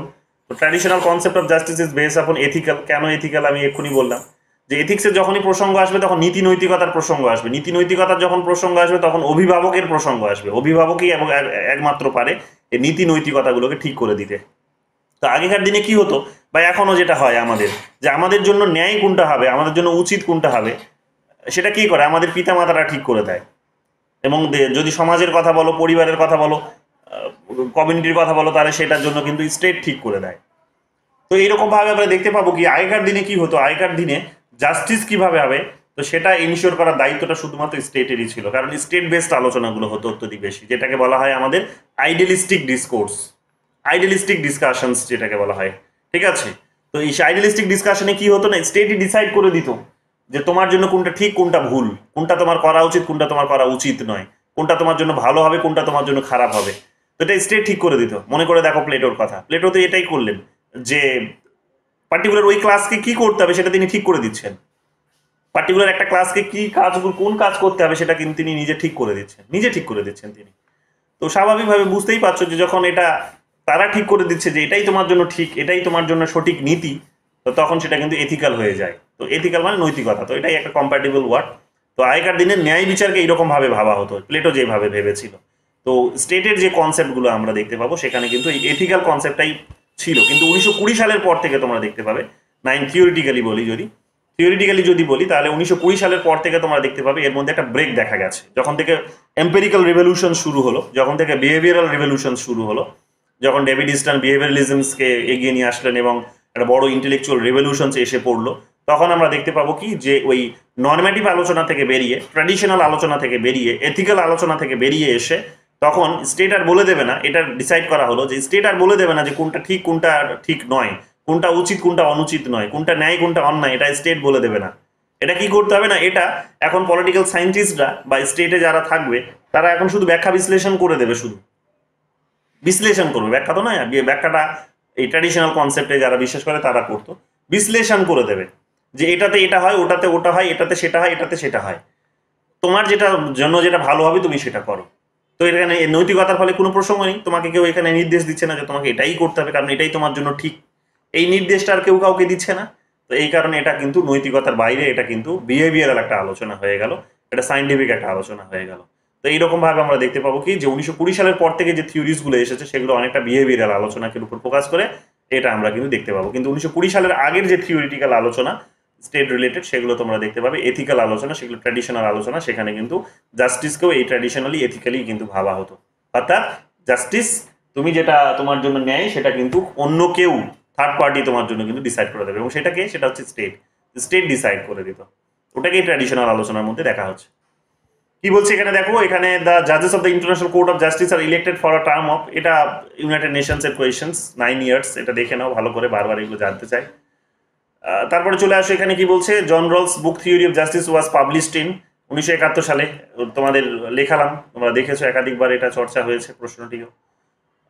তারপরে চলে আসো, the judicial of the international court of justice are, তো এটা হচ্ছে ভলেন্টারি, কম্পালসারি, অ্যাডভাইসারি, এগুলো তোমাদের যখন আমি ইন্টারন্যাশনাল কোর্ট অফ জাস্টিস পড়াবো তখন আলোচনা হবে, এখানে ছাড়ছে আপাতত কারণ এগুলোর পার্ট নয়, এগুলো অর্গানাইজেশনাল বিষয়, এগুলো সব সেগুলো আমাদের ইন্টারন্যাশনাল রিলেশনসে আলোচনা হবে, যদিও হয়েছে একবার, কিন্তু এখানে আবার যখন রিপিট করে হবে তখন তোমরা পাবে, দেখে নাও এগুলো নিজের মতো করে, এবং এগুলো সব ইনফরমেটিভ, এগুলোতে ফিলোসফি বিশেষ থাকলেও এখানে দরকার নেই আলোচনা করার। The court which recently উইথড্রিউ from the international criminal court, তো ইন্টারন্যাশনাল ক্রিমিনাল কোর্ট এটা যারা রিসেন্টলি মানে নিজেদের মানে আইসিসি যেটাকে বলা হচ্ছে ইন্টারন্যাশনাল ক্রিমিনাল কোর্ট, এখান থেকে যারা নিজেদের যে মেম্বারশিপটা বা সমর্থনটা যারা তুলে নিয়েছে সেটা হচ্ছে ফিলিপিন্স, 2019 সালের কোয়েশ্চেন্স, তো সেই সময়কার রিসেন্ট ওটাই ছিল, ফিলিপিন্স ছিল, এটা মনে রাখবে। এবং আমেরিকাও কিন্তু এটার পার্ট নয়, এটাও মনে রাখবে, আমেরিকাও কিন্তু এই বডিটার পার্ট নয়। তারপরে দেখো কি বলছে, numerical concept of justice is associated with, তো numerical concept of justice Bentham কেন, কারণ তিনি কি বলেছিলেন, maximum happiness of the maximum number, অর্থাৎ সংখ্যার উপর দাঁড়িয়ে, তো নিউমেরিক্যাল সেটা, তো সংখ্যার উপর নির্ভর করে ন্যায় বিচার ইনশিওর করার কথা বলেছিলেন, অর্থাৎ বেশি সংখ্যক মানুষকে বেশি সংখ্যক সুখ দেওয়াটাই তার হচ্ছে কিন্তু ন্যায় বিচারের কনসেপ্ট। তো সেই কারণে সেটা নিউমেরিক্যাল দাঁড়িয়ে যায়, সংখ্যা তত্ত্বের উপরে দাঁড়িয়ে তিনি জাস্টিস বা ন্যায় বিচার প্রতিষ্ঠা করতে চেয়েছিলেন, সেই কারণে এটা বেনথাম হয়ে যাবে। 47 কি বলছে দেখো, the concept of distributive justice was first given by repeat questions Aristotle, অন্য পরীক্ষা এর আগে এসেছে দেখলে তোমরা। তারপরে এখানে দেখো কি বলছে, an ideal state with perfect justice under philosophers as rulers was pictured in তো প্লেটোস রিপাবলিক্স, যেখানে যেটা তোমাদের বললাম যে যারা শাসক হবে তারা দার্শনিক হবে, কারণ তাদের জ্ঞান বুদ্ধি গরিমা অনেক বেশি কিছু হবে, তারা অনেক ধৈর্যশীল হবে, তাদেরকে সেই রকম শিক্ষা দেওয়া হবে অবশ্য, তো শিক্ষা দিয়ে তাদেরকে ওই ফিলোসফার লেভেলে নিয়ে যাওয়া হবে, এবং এই ফিলোসফার্সরাই কি হবে, শাসক হয়ে দেশ পরিচালনার কাজ করবে। তো তিনি এটা রিপাবলিক গ্রন্থে প্লেটো এটা নিয়ে আলোচনা করেছেন, আমরা জানি। তারপরে চলে আসে এখানে, the principle of distributive justice was first propounded by, তো এটা অ্যারিস্টটল হবে, the principle of distributive justice, তো এটা তো আর নতুন করে কি বলবো, এটাও repeat questions. John Rawls theory of justice essentially aims to, এটাও আবার রিপিট কোয়েশ্চেন্স, দেখতেই পাচ্ছ। এখানে আসো নতুন প্রশ্ন, জাস্টিস, এটা হচ্ছে ইন্ডিয়ান কনস্টিটিউশনের questions, justice M B Shah commission is probing into illegal mining in Goa, এগুলো ছেড়ে দাও, এগুলো সব ইন্ডিয়ান কনস্টিটিউশনের কোয়েশ্চেন্স, যখন পড়ানো হবে তখন করানো হবে এগুলো। Who among the following argued justice is the political good and this consists in what is of common advantage, তো এটা অ্যারিস্টটলই বলেছিলেন, আলোচনা করেছিলাম এটা, justice is the political good and this consist in what is of common advantage, যে সকলের যেটা যেটা জন্য যেটা হচ্ছে কিছু সুযোগ সুবিধা ইনশিওর করবে, সেটাকেই তিনি এখানে সেই ধরনের প্রিন্সিপালস নিয়ে যেটা তৈরি হবে সেই ধরনের রাজনৈতিক সিদ্ধান্তগুলোকেই তিনি জাস্টিস হিসেবে দেখিয়েছিলেন। বেসিক্যালি এখানে ওই, এবং সেটাও আবার মোরালিটির উপর নির্ভর করেছিল, যে কমন অ্যাডভান্টেজ বলতে এখানে ওই আর কি সকলের লাভের কথা বলা হচ্ছে, বা সকলের জন্য সুখ বিধানের কথা বলা হচ্ছে, উন্নতির কথা বলা হচ্ছে। তো সেটা একমাত্র পারে কিন্তু অ্যারিস্টোক্র্যাটরাই। তো এখানে পলিটিক্যাল গুডের যখন কথা বলা হচ্ছে বা জাস্টিসের যখন কথা বলা হচ্ছে, তখন কিন্তু ঘুরিয়ে ফিরিয়ে সেই অ্যারিস্টোক্র্যাটদেরই কথা তিনি কিন্তু বলছেন। দেখে নিও এগুলো, এগুলো আলোচনা করেছিলাম, কোয়েশ্চেন্সগুলো চর্চা হয়েছে, তোমরা পাবে ওগুলো। Rawls principle of distributive justice is based on the Notion of, এটা আবার রিপিট কোয়েশ্চেন্স। চলে আসো, recently ICC has issued an arrest warrant, এটা কারেন্ট অ্যাফেয়ার্সের কোয়েশ্চেন্স, এগুলো চর্চা করেছিলাম। যে সেখানে বেঞ্জামিন নেতানিয়াহু এবং হচ্ছে আরো হামাসের যারা লিডার্স, অর্থাৎ ইসরায়েলের প্রধানমন্ত্রী এবং হামাসের যারা লিডার্স এই মুহূর্তে যারা যুদ্ধ করছে, তো তাদের বিরুদ্ধে রিসেন্টলি দেখবে ওয়ার ক্রাইমস এবং ক্রাইম এগেইনস্ট হিউম্যানিটির অভিযোগে তাদের বিরুদ্ধে কিন্তু নিয়ে আসা হয়েছে, তাদেরকে লুক আউট নোটিশ জারি করা হয়েছে তাদের নামে, যে তাদেরকে তাদের ওই পার্টিকুলার বডিটার যারা, এই ইনস্টিটিউশনসটা যারা হচ্ছে মেম্বার দেশ, তো তাদের দেশে যদি এনারা কখনো যান তো তাদেরকে অ্যারেস্ট করতে পারবে কিন্তু সেই দেশগুলো। তো এই রকমের একটা নির্দেশ জারি করেছে ইন্টারন্যাশনাল ক্রিমিনাল কোর্ট। ঠিক আছে, 124 জন মেম্বার নিয়ে গঠিত, মাথায় রাখবে। আমেরিকা এবং ফিলিপিন্সের কিন্তু পার্ট নয়। Who wrote a theory of justice, এটা জন রলস। আর রিপিট কোয়েশ্চেন্স। চলে আসো এখানে 56 নম্বর কোয়েশ্চেন্সে, who link the idea of distributive justice with proportional, আবার নতুন রিপিট কোয়েশ্চেন্স, ছেড়ে দাও। Who advocate the theory of justice, এটা প্লেটো নিয়ে এসেছিলেন। প্লেটো তার থিওরি অফ জাস্টিস খুব বিখ্যাত একটা, আমরা জানি যে আলোচনা বা কনসেপ্ট একটা, তো এটা প্লেটোই হবে সবার প্রথমে। ঠিক আছে, তারপর কি বলছে দেখো, দ্য কি principal underlying Plato's conception of justice is, এটা হবে হারমোনি। যে Plato conception of justice is harmony, যে সমাজের মধ্যে কি নিয়ে আসার জন্য, সমাজের মধ্যে হারমোনি নিয়ে আসার জন্য। হারমোনির বাংলাটা কি এক্স্যাক্ট, আমি ভুলি বারবার এটা। হারমোনির বাংলাটা কি? ঐক্য নাকি? ঐক্য নাকি এটা? দেখো তো জলদি। ঐক্যই হবে। তো সমাজের মধ্যে ঐক্য নিয়ে আসার জন্য, তোমরা দেখবে সমাজের মধ্যে ঐক্য ফিরিয়ে নিয়ে আসার জন্য, মানে সেই সময়কার সমাজে যেভাবে ডিসঅর্ডারে পরিণত হয়ে গেছিল। সম্প্রীতি। হ্যাঁ, সম্প্রীতি। সম্প্রীতি। আচ্ছা, সম্প্রীতি। তো ঐক্য সম্প্রীতি এই শব্দগুলো ব্যবহার হয়। তো যাই হোক, এখানে আমরা দেখতে পাবো যে ডিসঅর্ডার সেই সময় সোসাইটিতে যেভাবে তৈরি হয়েছিল, তো সেইটাকে তিনি পছন্দ করেননি। তো সেই কারণে তিনি নতুন একটা আইডিয়াল স্টেট ফরমেশনের কথা বলেছিলেন বা স্বপ্ন দেখেছিলেন, এবং তিনি বলেছিলেন যে সেটা এই ধরনের আইডিয়াল, এই হারমোনিটা নিয়ে আসা যেতে পারে এই তার নিজের যে জাস্টিসের কনসেপ্ট, সেই জাস্টিসের মধ্যে দিয়েই হতে পারে। তো সেখানে তিনি তিনটে সমাজের মানুষকে তিনটে ক্যাটাগরিতে ভাগ করেছিলেন, তিনটে ক্লাসে ভাগ করেছিলেন। তো ক্লাস বেস সোসাইটির কথা তিনি সেই সময় বলেছিলেন, মাথায় রেখে। কমিউনিটেরিয়ান ক্রিটিক্স,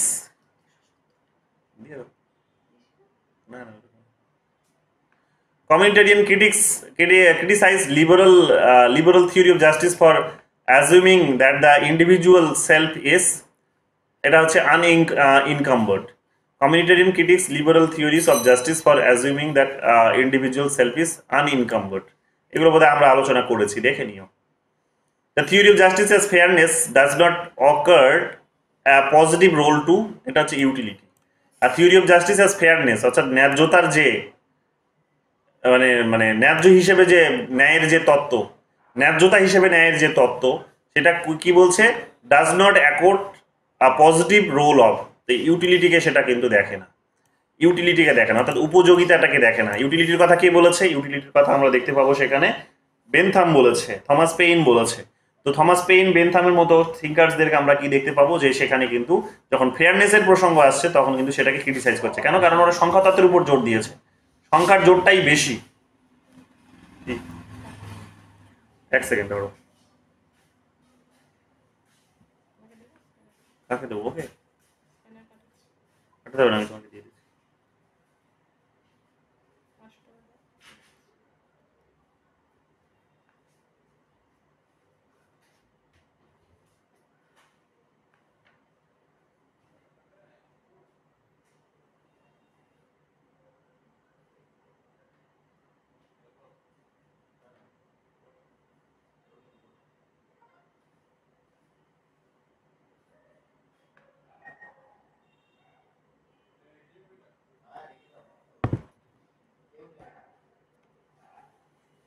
হ্যাঁ, তো এখানে ওটাই দেখতে পাবে যে এই যে সংখ্যার যে তত্ত্ব, সেই সংখ্যার তত্ত্বে আমরা কি দেখতে পাবো, যে সেখানে ন্যায্যতাটা ছিল না। কারণ যারা মাইনরিটি, যারা মাইনরিটি তারা কিন্তু ন্যায় পাচ্ছিল না, যারা বিভিন্ন দিক থেকে মাইনরিটি, তো তারা ন্যায় পাচ্ছে না। তো স্বাভাবিকভাবেই এটাকে ন্যায়পূর্ণ করার জন্য জাস্টিসের কনসেপ্টটিকে, সেখানে ইউটিলিটির কনসেপ্টটিকে বাদ দেওয়া হলো। অর্থাৎ মডার্ন যে সমস্ত থিঙ্কার্সরা আছেন, আম্বেদকরের মতো বলতে পারো, বা আরও যে জন স্টুয়ার্ট মিলের কথা বলতে পারো, যে তিনিও সেটাকে সংশোধন করলেন। বেনথামের কনসেপ্টটিকে তিনি প্রথম সংশোধন করলেন, এবং বর্তমান দিনে আম্বেদকর থেকে শুরু করে বিভিন্ন থিঙ্কার্সরা যারা হচ্ছে অ্যাফার্মেটিভ অ্যাকশনসের কথা বলেন, তারা কিন্তু এই ফেয়ারনেস নিয়ে আসার জন্যই কিন্তু করেন এটা। তো জাস্টিসকে ফেয়ারনেসের দিক থেকে তারা কিন্তু ন্যায়পূর্ণ করে তোলার চেষ্টা করেছেন। তো এটা হচ্ছে পজিটিভ রোল। যাই হোক, সেটা হচ্ছে ইউটিলিটিকে করে না, বাকিগুলো থাকে, লিবার্টি থাকবে, রাইট থাকবে, ইকুয়ালিটি থাকবে, এগুলো থাকে। হু কোটিং টাকার said Marxism is beyond justice. তো এটা রলস হবে, এগুলো স্ট্রেট ফরওয়ার্ড কোয়েশ্চেন, এগুলো আলোচনা করেছি, এগুলো দেখে নিও, সময় লাগাচ্ছি না। The Rawlsian concept of justice is based on, আবার রিপিট কোয়েশ্চেন্স।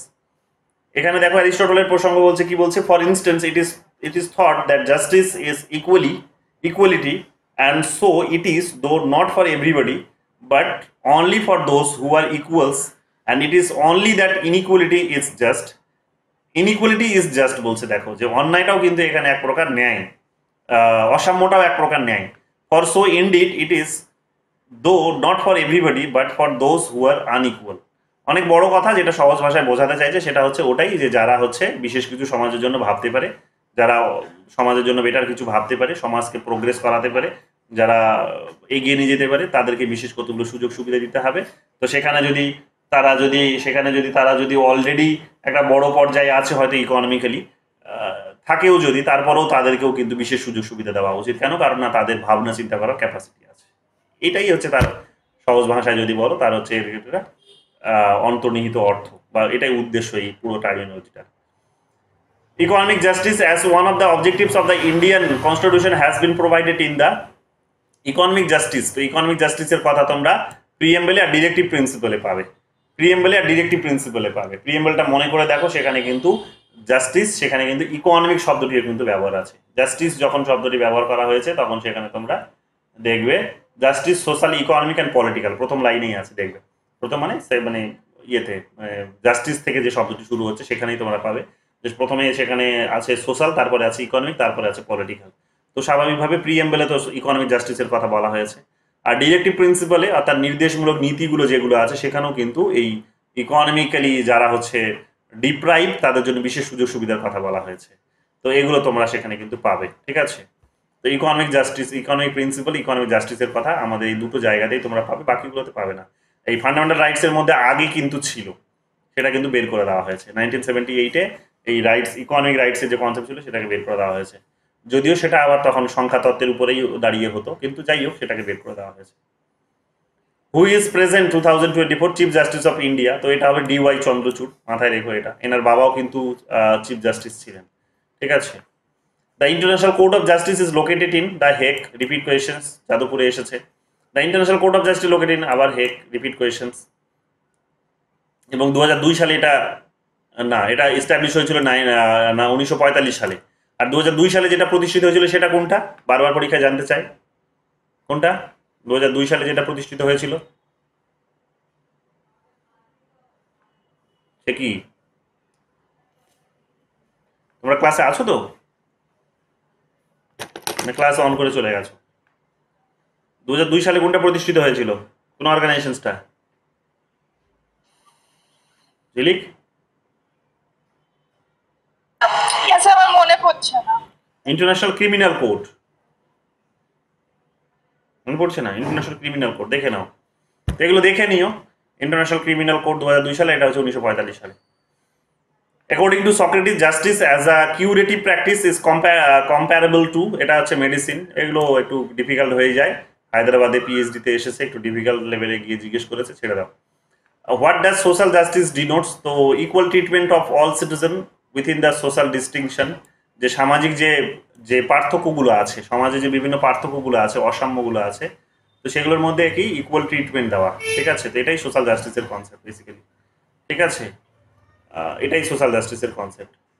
এটা দেখে নিও। সোশ্যাল অর্থাৎ বৈষম্যের মধ্যে, অর্থাৎ বৈষম্য, সমাজে যে পার্থক্যগুলো আছে, সেই পার্থক্যগুলো citizen without any social distinction, equal treatment.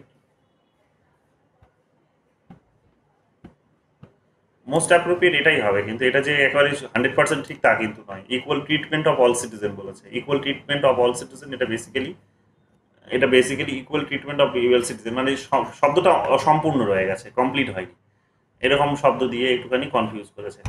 প্রেসিডেন্সির কোয়েশ্চেন 2017 সালে এসেছে, সেটা দাও। তারপরে কি বলছে এখানে প্রেসিডেন্সির কোয়েশ্চেন্স কি বলছে, dash are distinct form of justice in the Indian constitution. তো সোশ্যাল, ইকোনমিক, পলিটিক্যাল এই প্রিএম্বল থেকেই দিয়েছে, বুঝতেই পারছো যে জাস্টিস, সোশ্যাল, ইকোনমিক, পলিটিক্যাল এই তিনটে শব্দকে ব্যবহার করা হয়েছে। পরীক্ষায় বারবার জানতে চাই এটা, শুধু প্রেসিডেন্সিতে এটা নয়, এটা নেটে একাধিকবার জিজ্ঞেস করেছে, এটা দেখে নিও। The idea of justice is written by, the idea of justice তোমরা এর আগে পেলে কোয়েশ্চেন্সটা অমর্ত্য সেন করেছে।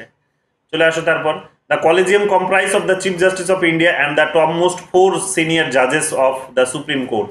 দ্য কলেজিয়াম কম্প্রাইজ, কলেজিয়াম মানে হচ্ছে কোনটা, কলেজিয়াম মানে হচ্ছে যারা হচ্ছে বিচারপতিদের নিয়োগ করে, সেই প্রসেসটাকে বলা হয় কলেজিয়াম, ঠিক আছে। যে পরবর্তী চিফ জাস্টিস কে হবে সেটা এই এই গ্রুপটা ডিসাইড করে দেওয়া থাকে, এই গ্রুপটাকে বলা হয় কলেজিয়াম, ঠিক আছে, বা একটা কলেজিয়েটও বলা হয়।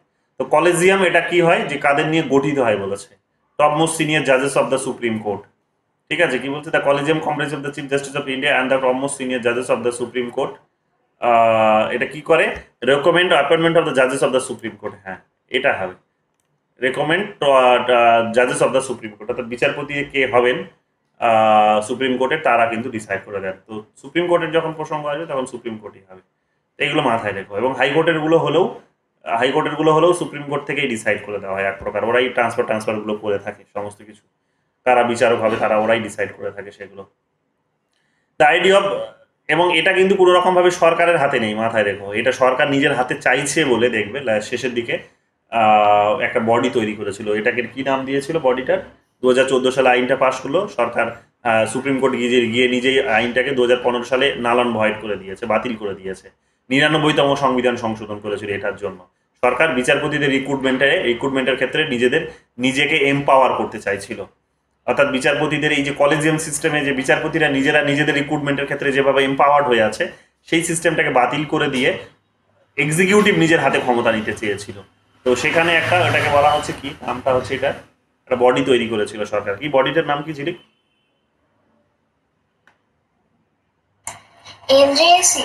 এনজিএসি, রাইট, এনজিএসি তৈরি করেছিল, 99তম সংবিধান সংশোধন হয়েছিল। তো এনজিএসি বাতিল করে দিয়ে আমরা দেখতে পাবো কি সুপ্রিম কোর্ট আবার পুরনো সিস্টেমটাকে ফিরিয়ে নিয়ে আসলো, অর্থাৎ তাদের তো জানো তোমরা রিভিউ করার ক্ষমতা আছে সুপ্রিম কোর্টের, তাদের নিজেদের লকে রিভিউ করার ক্ষমতা আছে, জুডিশিয়াল রিভিউ যেটাকে বলি। তো জুডিশিয়াল রিভিউ করে সে কি করলো, 99তম সংবিধান সংশোধনটাকে বাতিল করে দিয়েছে। এগুলো একটু মাথায় রেখো, এবং এখনো পর্যন্ত তারা ওই চেষ্টাটা চালিয়ে যাচ্ছে যে কিভাবে বিচারপতিদের কন্ট্রোলে নিয়ে আসবে, কারণ বিচারপতিদের কন্ট্রোলে নিয়ে আসতে পারা মানেই হচ্ছে যে তারা বড় বড় কিছু সংশোধন করে নিতে পারবে সংবিধানের, যদিও আর এটা এখন সম্ভব নয়, তার কারণ তোমরা জানো যে বিজেপি তার নিজের সংখ্যাগরিষ্ঠতা হারিয়ে ফেলেছে। একেবারে যে নয় তা নয়, তার কোয়ালিশন আছে, কোয়ালিশনের মেম্বাররা যদি এখন কনভিন্সড হয়ে যায় তো হতে পারে, বাট রাজ্যসভাতেও সে কিন্তু তার মেজরিটি হারিয়ে ফেলেছে। তো যাই হোক, তাও চেষ্টা তারা চালিয়ে যেতেই পারে। তো এটা, এরপরে চলে আসো 73 নম্বর কোয়েশ্চেন্স কি বলছে, the idea of rectificatory justice is part of whose theory of justice. তো রবার্ট নোজিক, রেক্টিফিকেটরি জাস্টিস, এটার এক্সপ্লেনেশনটা পরে দেবো, রেক্টিফিকেটরি বলতে কি বোঝাতে চেয়েছেন তিনি। রবার্ট নোজিক তোমাদের আমি আলাদা করেই পড়াবো বলেছিলাম, তো ওটা যখন আলোচনা হবে তখন তোমরা এমনিতেও জানতে পারবে। জাস্টিস পুঞ্চি কমিটি, এটাও আর এখানকার কোয়েশ্চেন্স নয়, এটা ইউনিট 7 এর কোয়েশ্চেন্স, পুঞ্চি কমিশন বা পুঞ্চি কমিটি বলা হয়। তো এটা ইউনিয়ন স্টেটের মধ্যে যে রিলেশন, সেই রিলেশনসটাকে তিনি কিন্তু এখানে রিলেশনের উপর তিনি কিছু রেকমেন্ডেশন দিয়েছেন যে কিভাবে ইউনিয়ন এবং সেন্ট্রাল রিলেশন, ইউনিয়ন এবং স্টেটের রিলেশনসটাকে আরো বেটার করা যেতে পারে। তো পুঞ্চি কমিশন তৈরি হয়েছিল, ঠিক আছে, পুঞ্চি কমিশন মাথায় রেখো। John Rawls theory of justice, what is the significance of original positions. Original positions বলতে তিনি কি বুঝিয়েছিলেন, অরিজিনাল পজিশনসটা খানিকটা ওই তোমাদের বলেছিলাম ক্লাসে যে কন্ট্রাক্ট থিওরিস যারা ছিলেন তারা যেমন স্টেট অফ নেচারের একটা চিত্র নির্মাণ করেছিলেন, ওই অরিজিনাল পজিশনসটা কিন্তু ঠিক সেই রকমই। এখানে কি বলছে দেখো, ইট is thought experiment means to ensure procedural fairness, পদ্ধতিগত একটা ন্যায্যতা নিয়ে আসার কথা বলেছিলেন বা ইনশিওর করার কথা বলেছিলেন। তো এখানে আমরা কি দেখতে পাবো, অরিজিনাল পজিশনের সেখানে কি আছে, একটা ন্যায্যতার কথা বলেছেন, অর্থাৎ এমন একটা অবস্থা যেখানে সবাই সমান, সেখান থেকে আলোচনা শুরু করেছিলেন তিনি। সেখানে সবার চোখে কাপড় বেঁধে দিলেন বেঁধে দিয়ে এমন একটা তিনি সিস্টেম করলেন, বললেন যে সবার চোখে কাপড় বাঁধা, বা যিনি এই কেকের ডিস্ট্রিবিউশনটা যিনি করবেন তার চোখে কাপড় বাঁধা।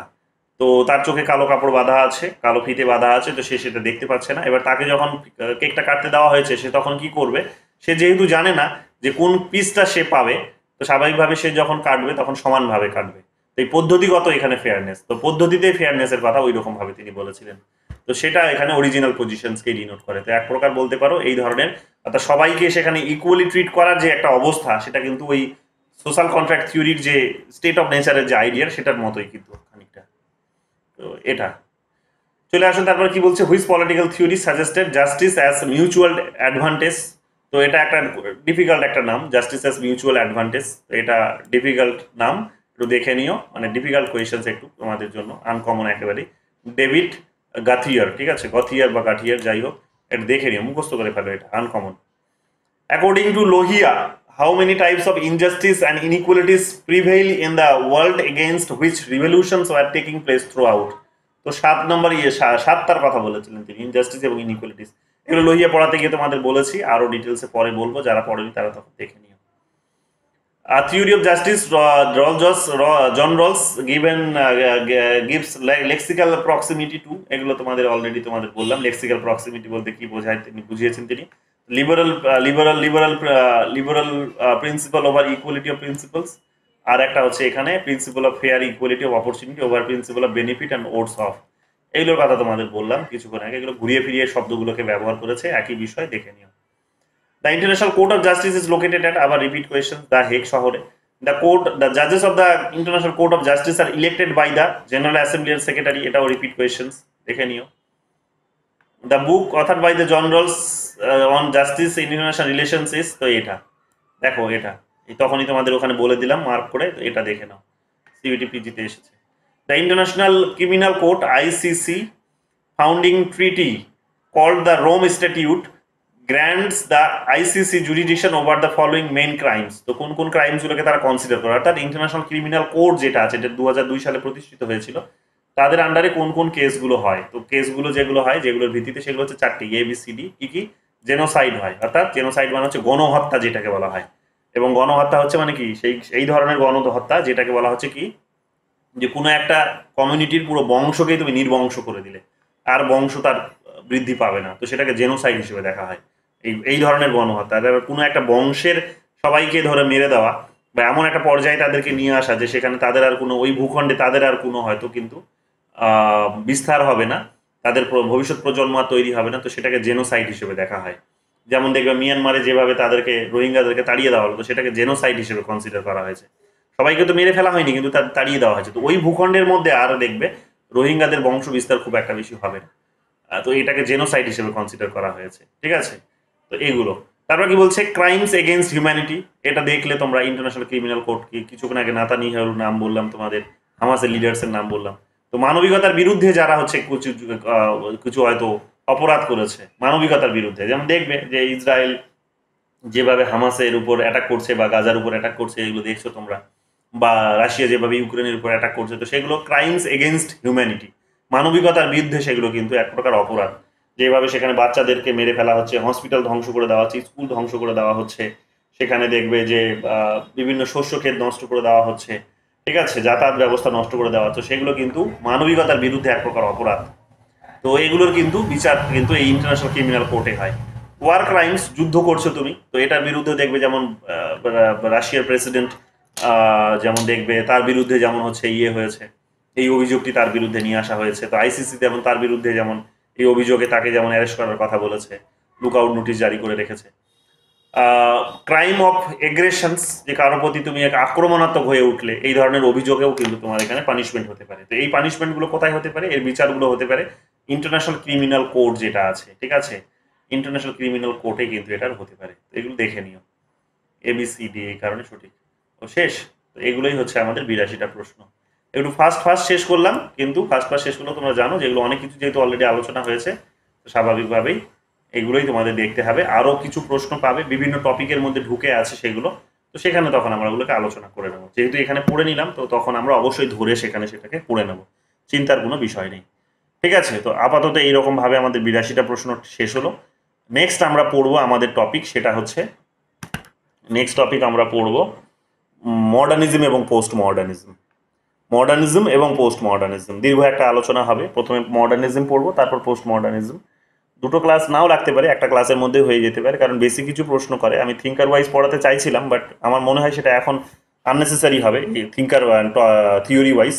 যখন থিঙ্কার ওয়াইজ পড়বো তখন দেখে নেবো, এখন শুধু বেসিক জিনিসগুলোই বলে দেবো, তাতেই হবে। ঠিক আছে, সো বেসিক জিনিসগুলো দেখলেই হবে, ওগুলোই যেগুলো বারবার পরীক্ষায় আসে ইভেন, এবং যেগুলো না জানলেই নয়, পরীক্ষায় আসেনি কিন্তু না জানলে নয়, সেগুলো জানতে হবে, বেসিক আইডিয়া সেগুলো। তো সেগুলো আলোচনা করে দেবো। কিন্তু বারবার বলছি, তার আগে তোমরা চেষ্টা করো যে লিবারালিজম এবং সোশ্যালিজমটা ভালো করে বোঝার, আদারওয়াইজ তোমরা কিন্তু একটু ধরতে অসুবিধা হবে।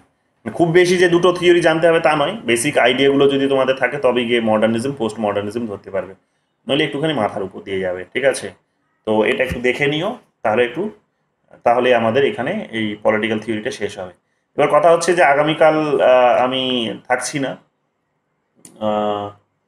আর পরশু দিন ক্লাসটা নিতে পারবো কিনা জানি না, বাট আমি চেষ্টা করবো 1 তারিখের ক্লাসটা নেওয়ার। ঠিক আছে, আর 2 তারিখের ক্লাসটা নেওয়া হবে না, তো আমি আবার 3 তারিখে ফিরে আসবো। 3 তারিখে তোমাদের হয়তো ক্লাসটা হবে, তো মাঝে একদিনই ক্লাস হবে 3 তারিখ পর্যন্ত।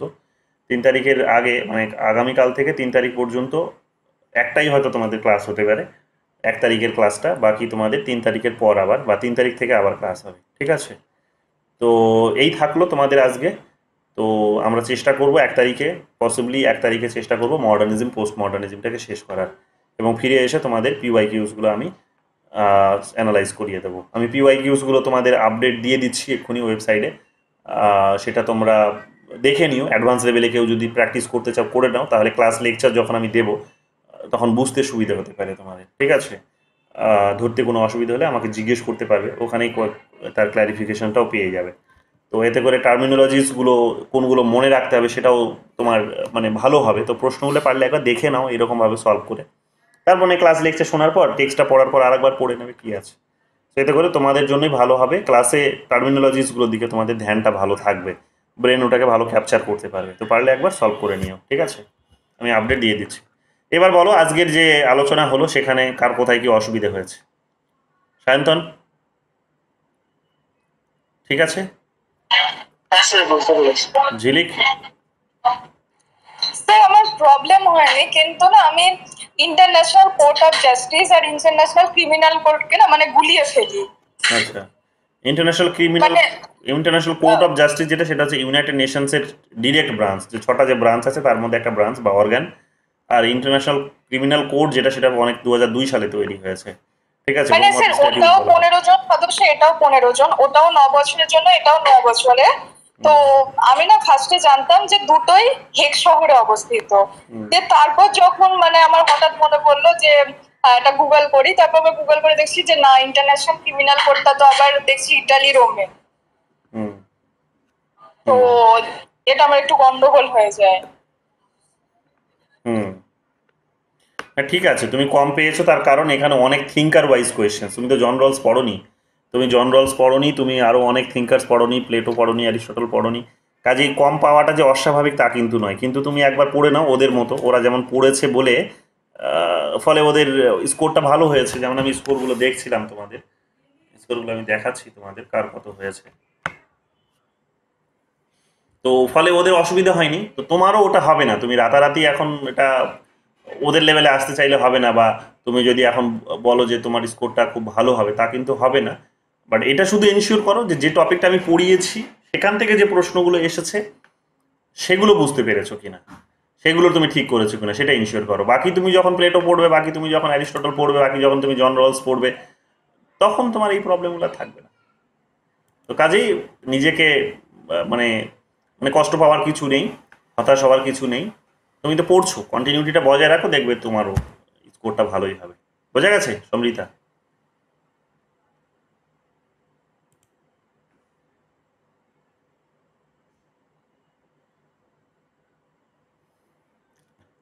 আর বলো নাজবুন, বোঝা গেছে? হ্যাঁ দাদা, বোঝা গেছে। ওকে, রুদ্র? হ্যাঁ স্যার, বোঝা গেছে একদম। আর কুতুবুদ্দিন? হ্যাঁ স্যার, ঠিক আছে, আমি তো সব করতে পারিনি।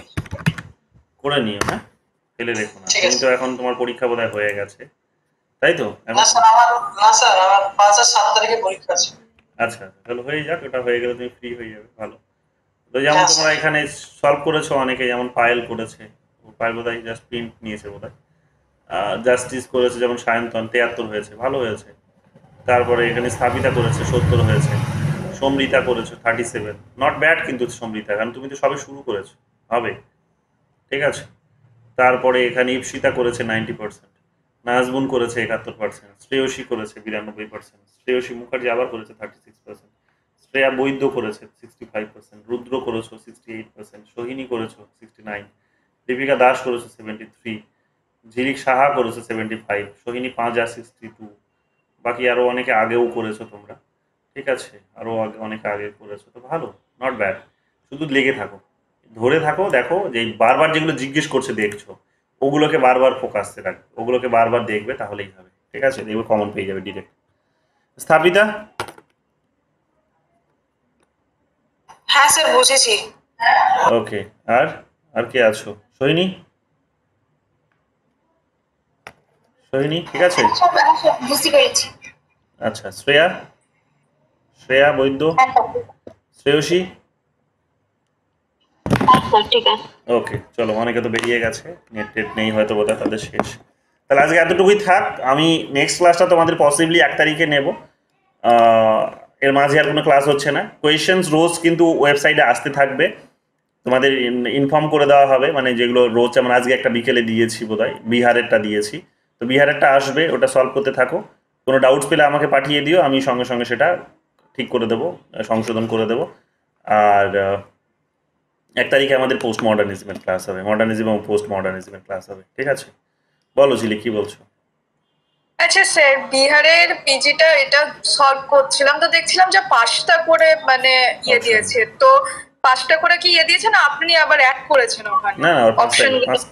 পাঁচটাই দিয়েছে। মানে এই জিনিসটা না আমার একটু গন্ডগোল হয়ে যাচ্ছে, যে মোর দ্যান অ্যাবাভ বলছে যে ব্যাপারটা, ওখানে না আমি একটু কনফিউজ হয়ে যাচ্ছি, দিয়ে আমার অনেক কোয়েশ্চেন ভুল হয়ে যাচ্ছে।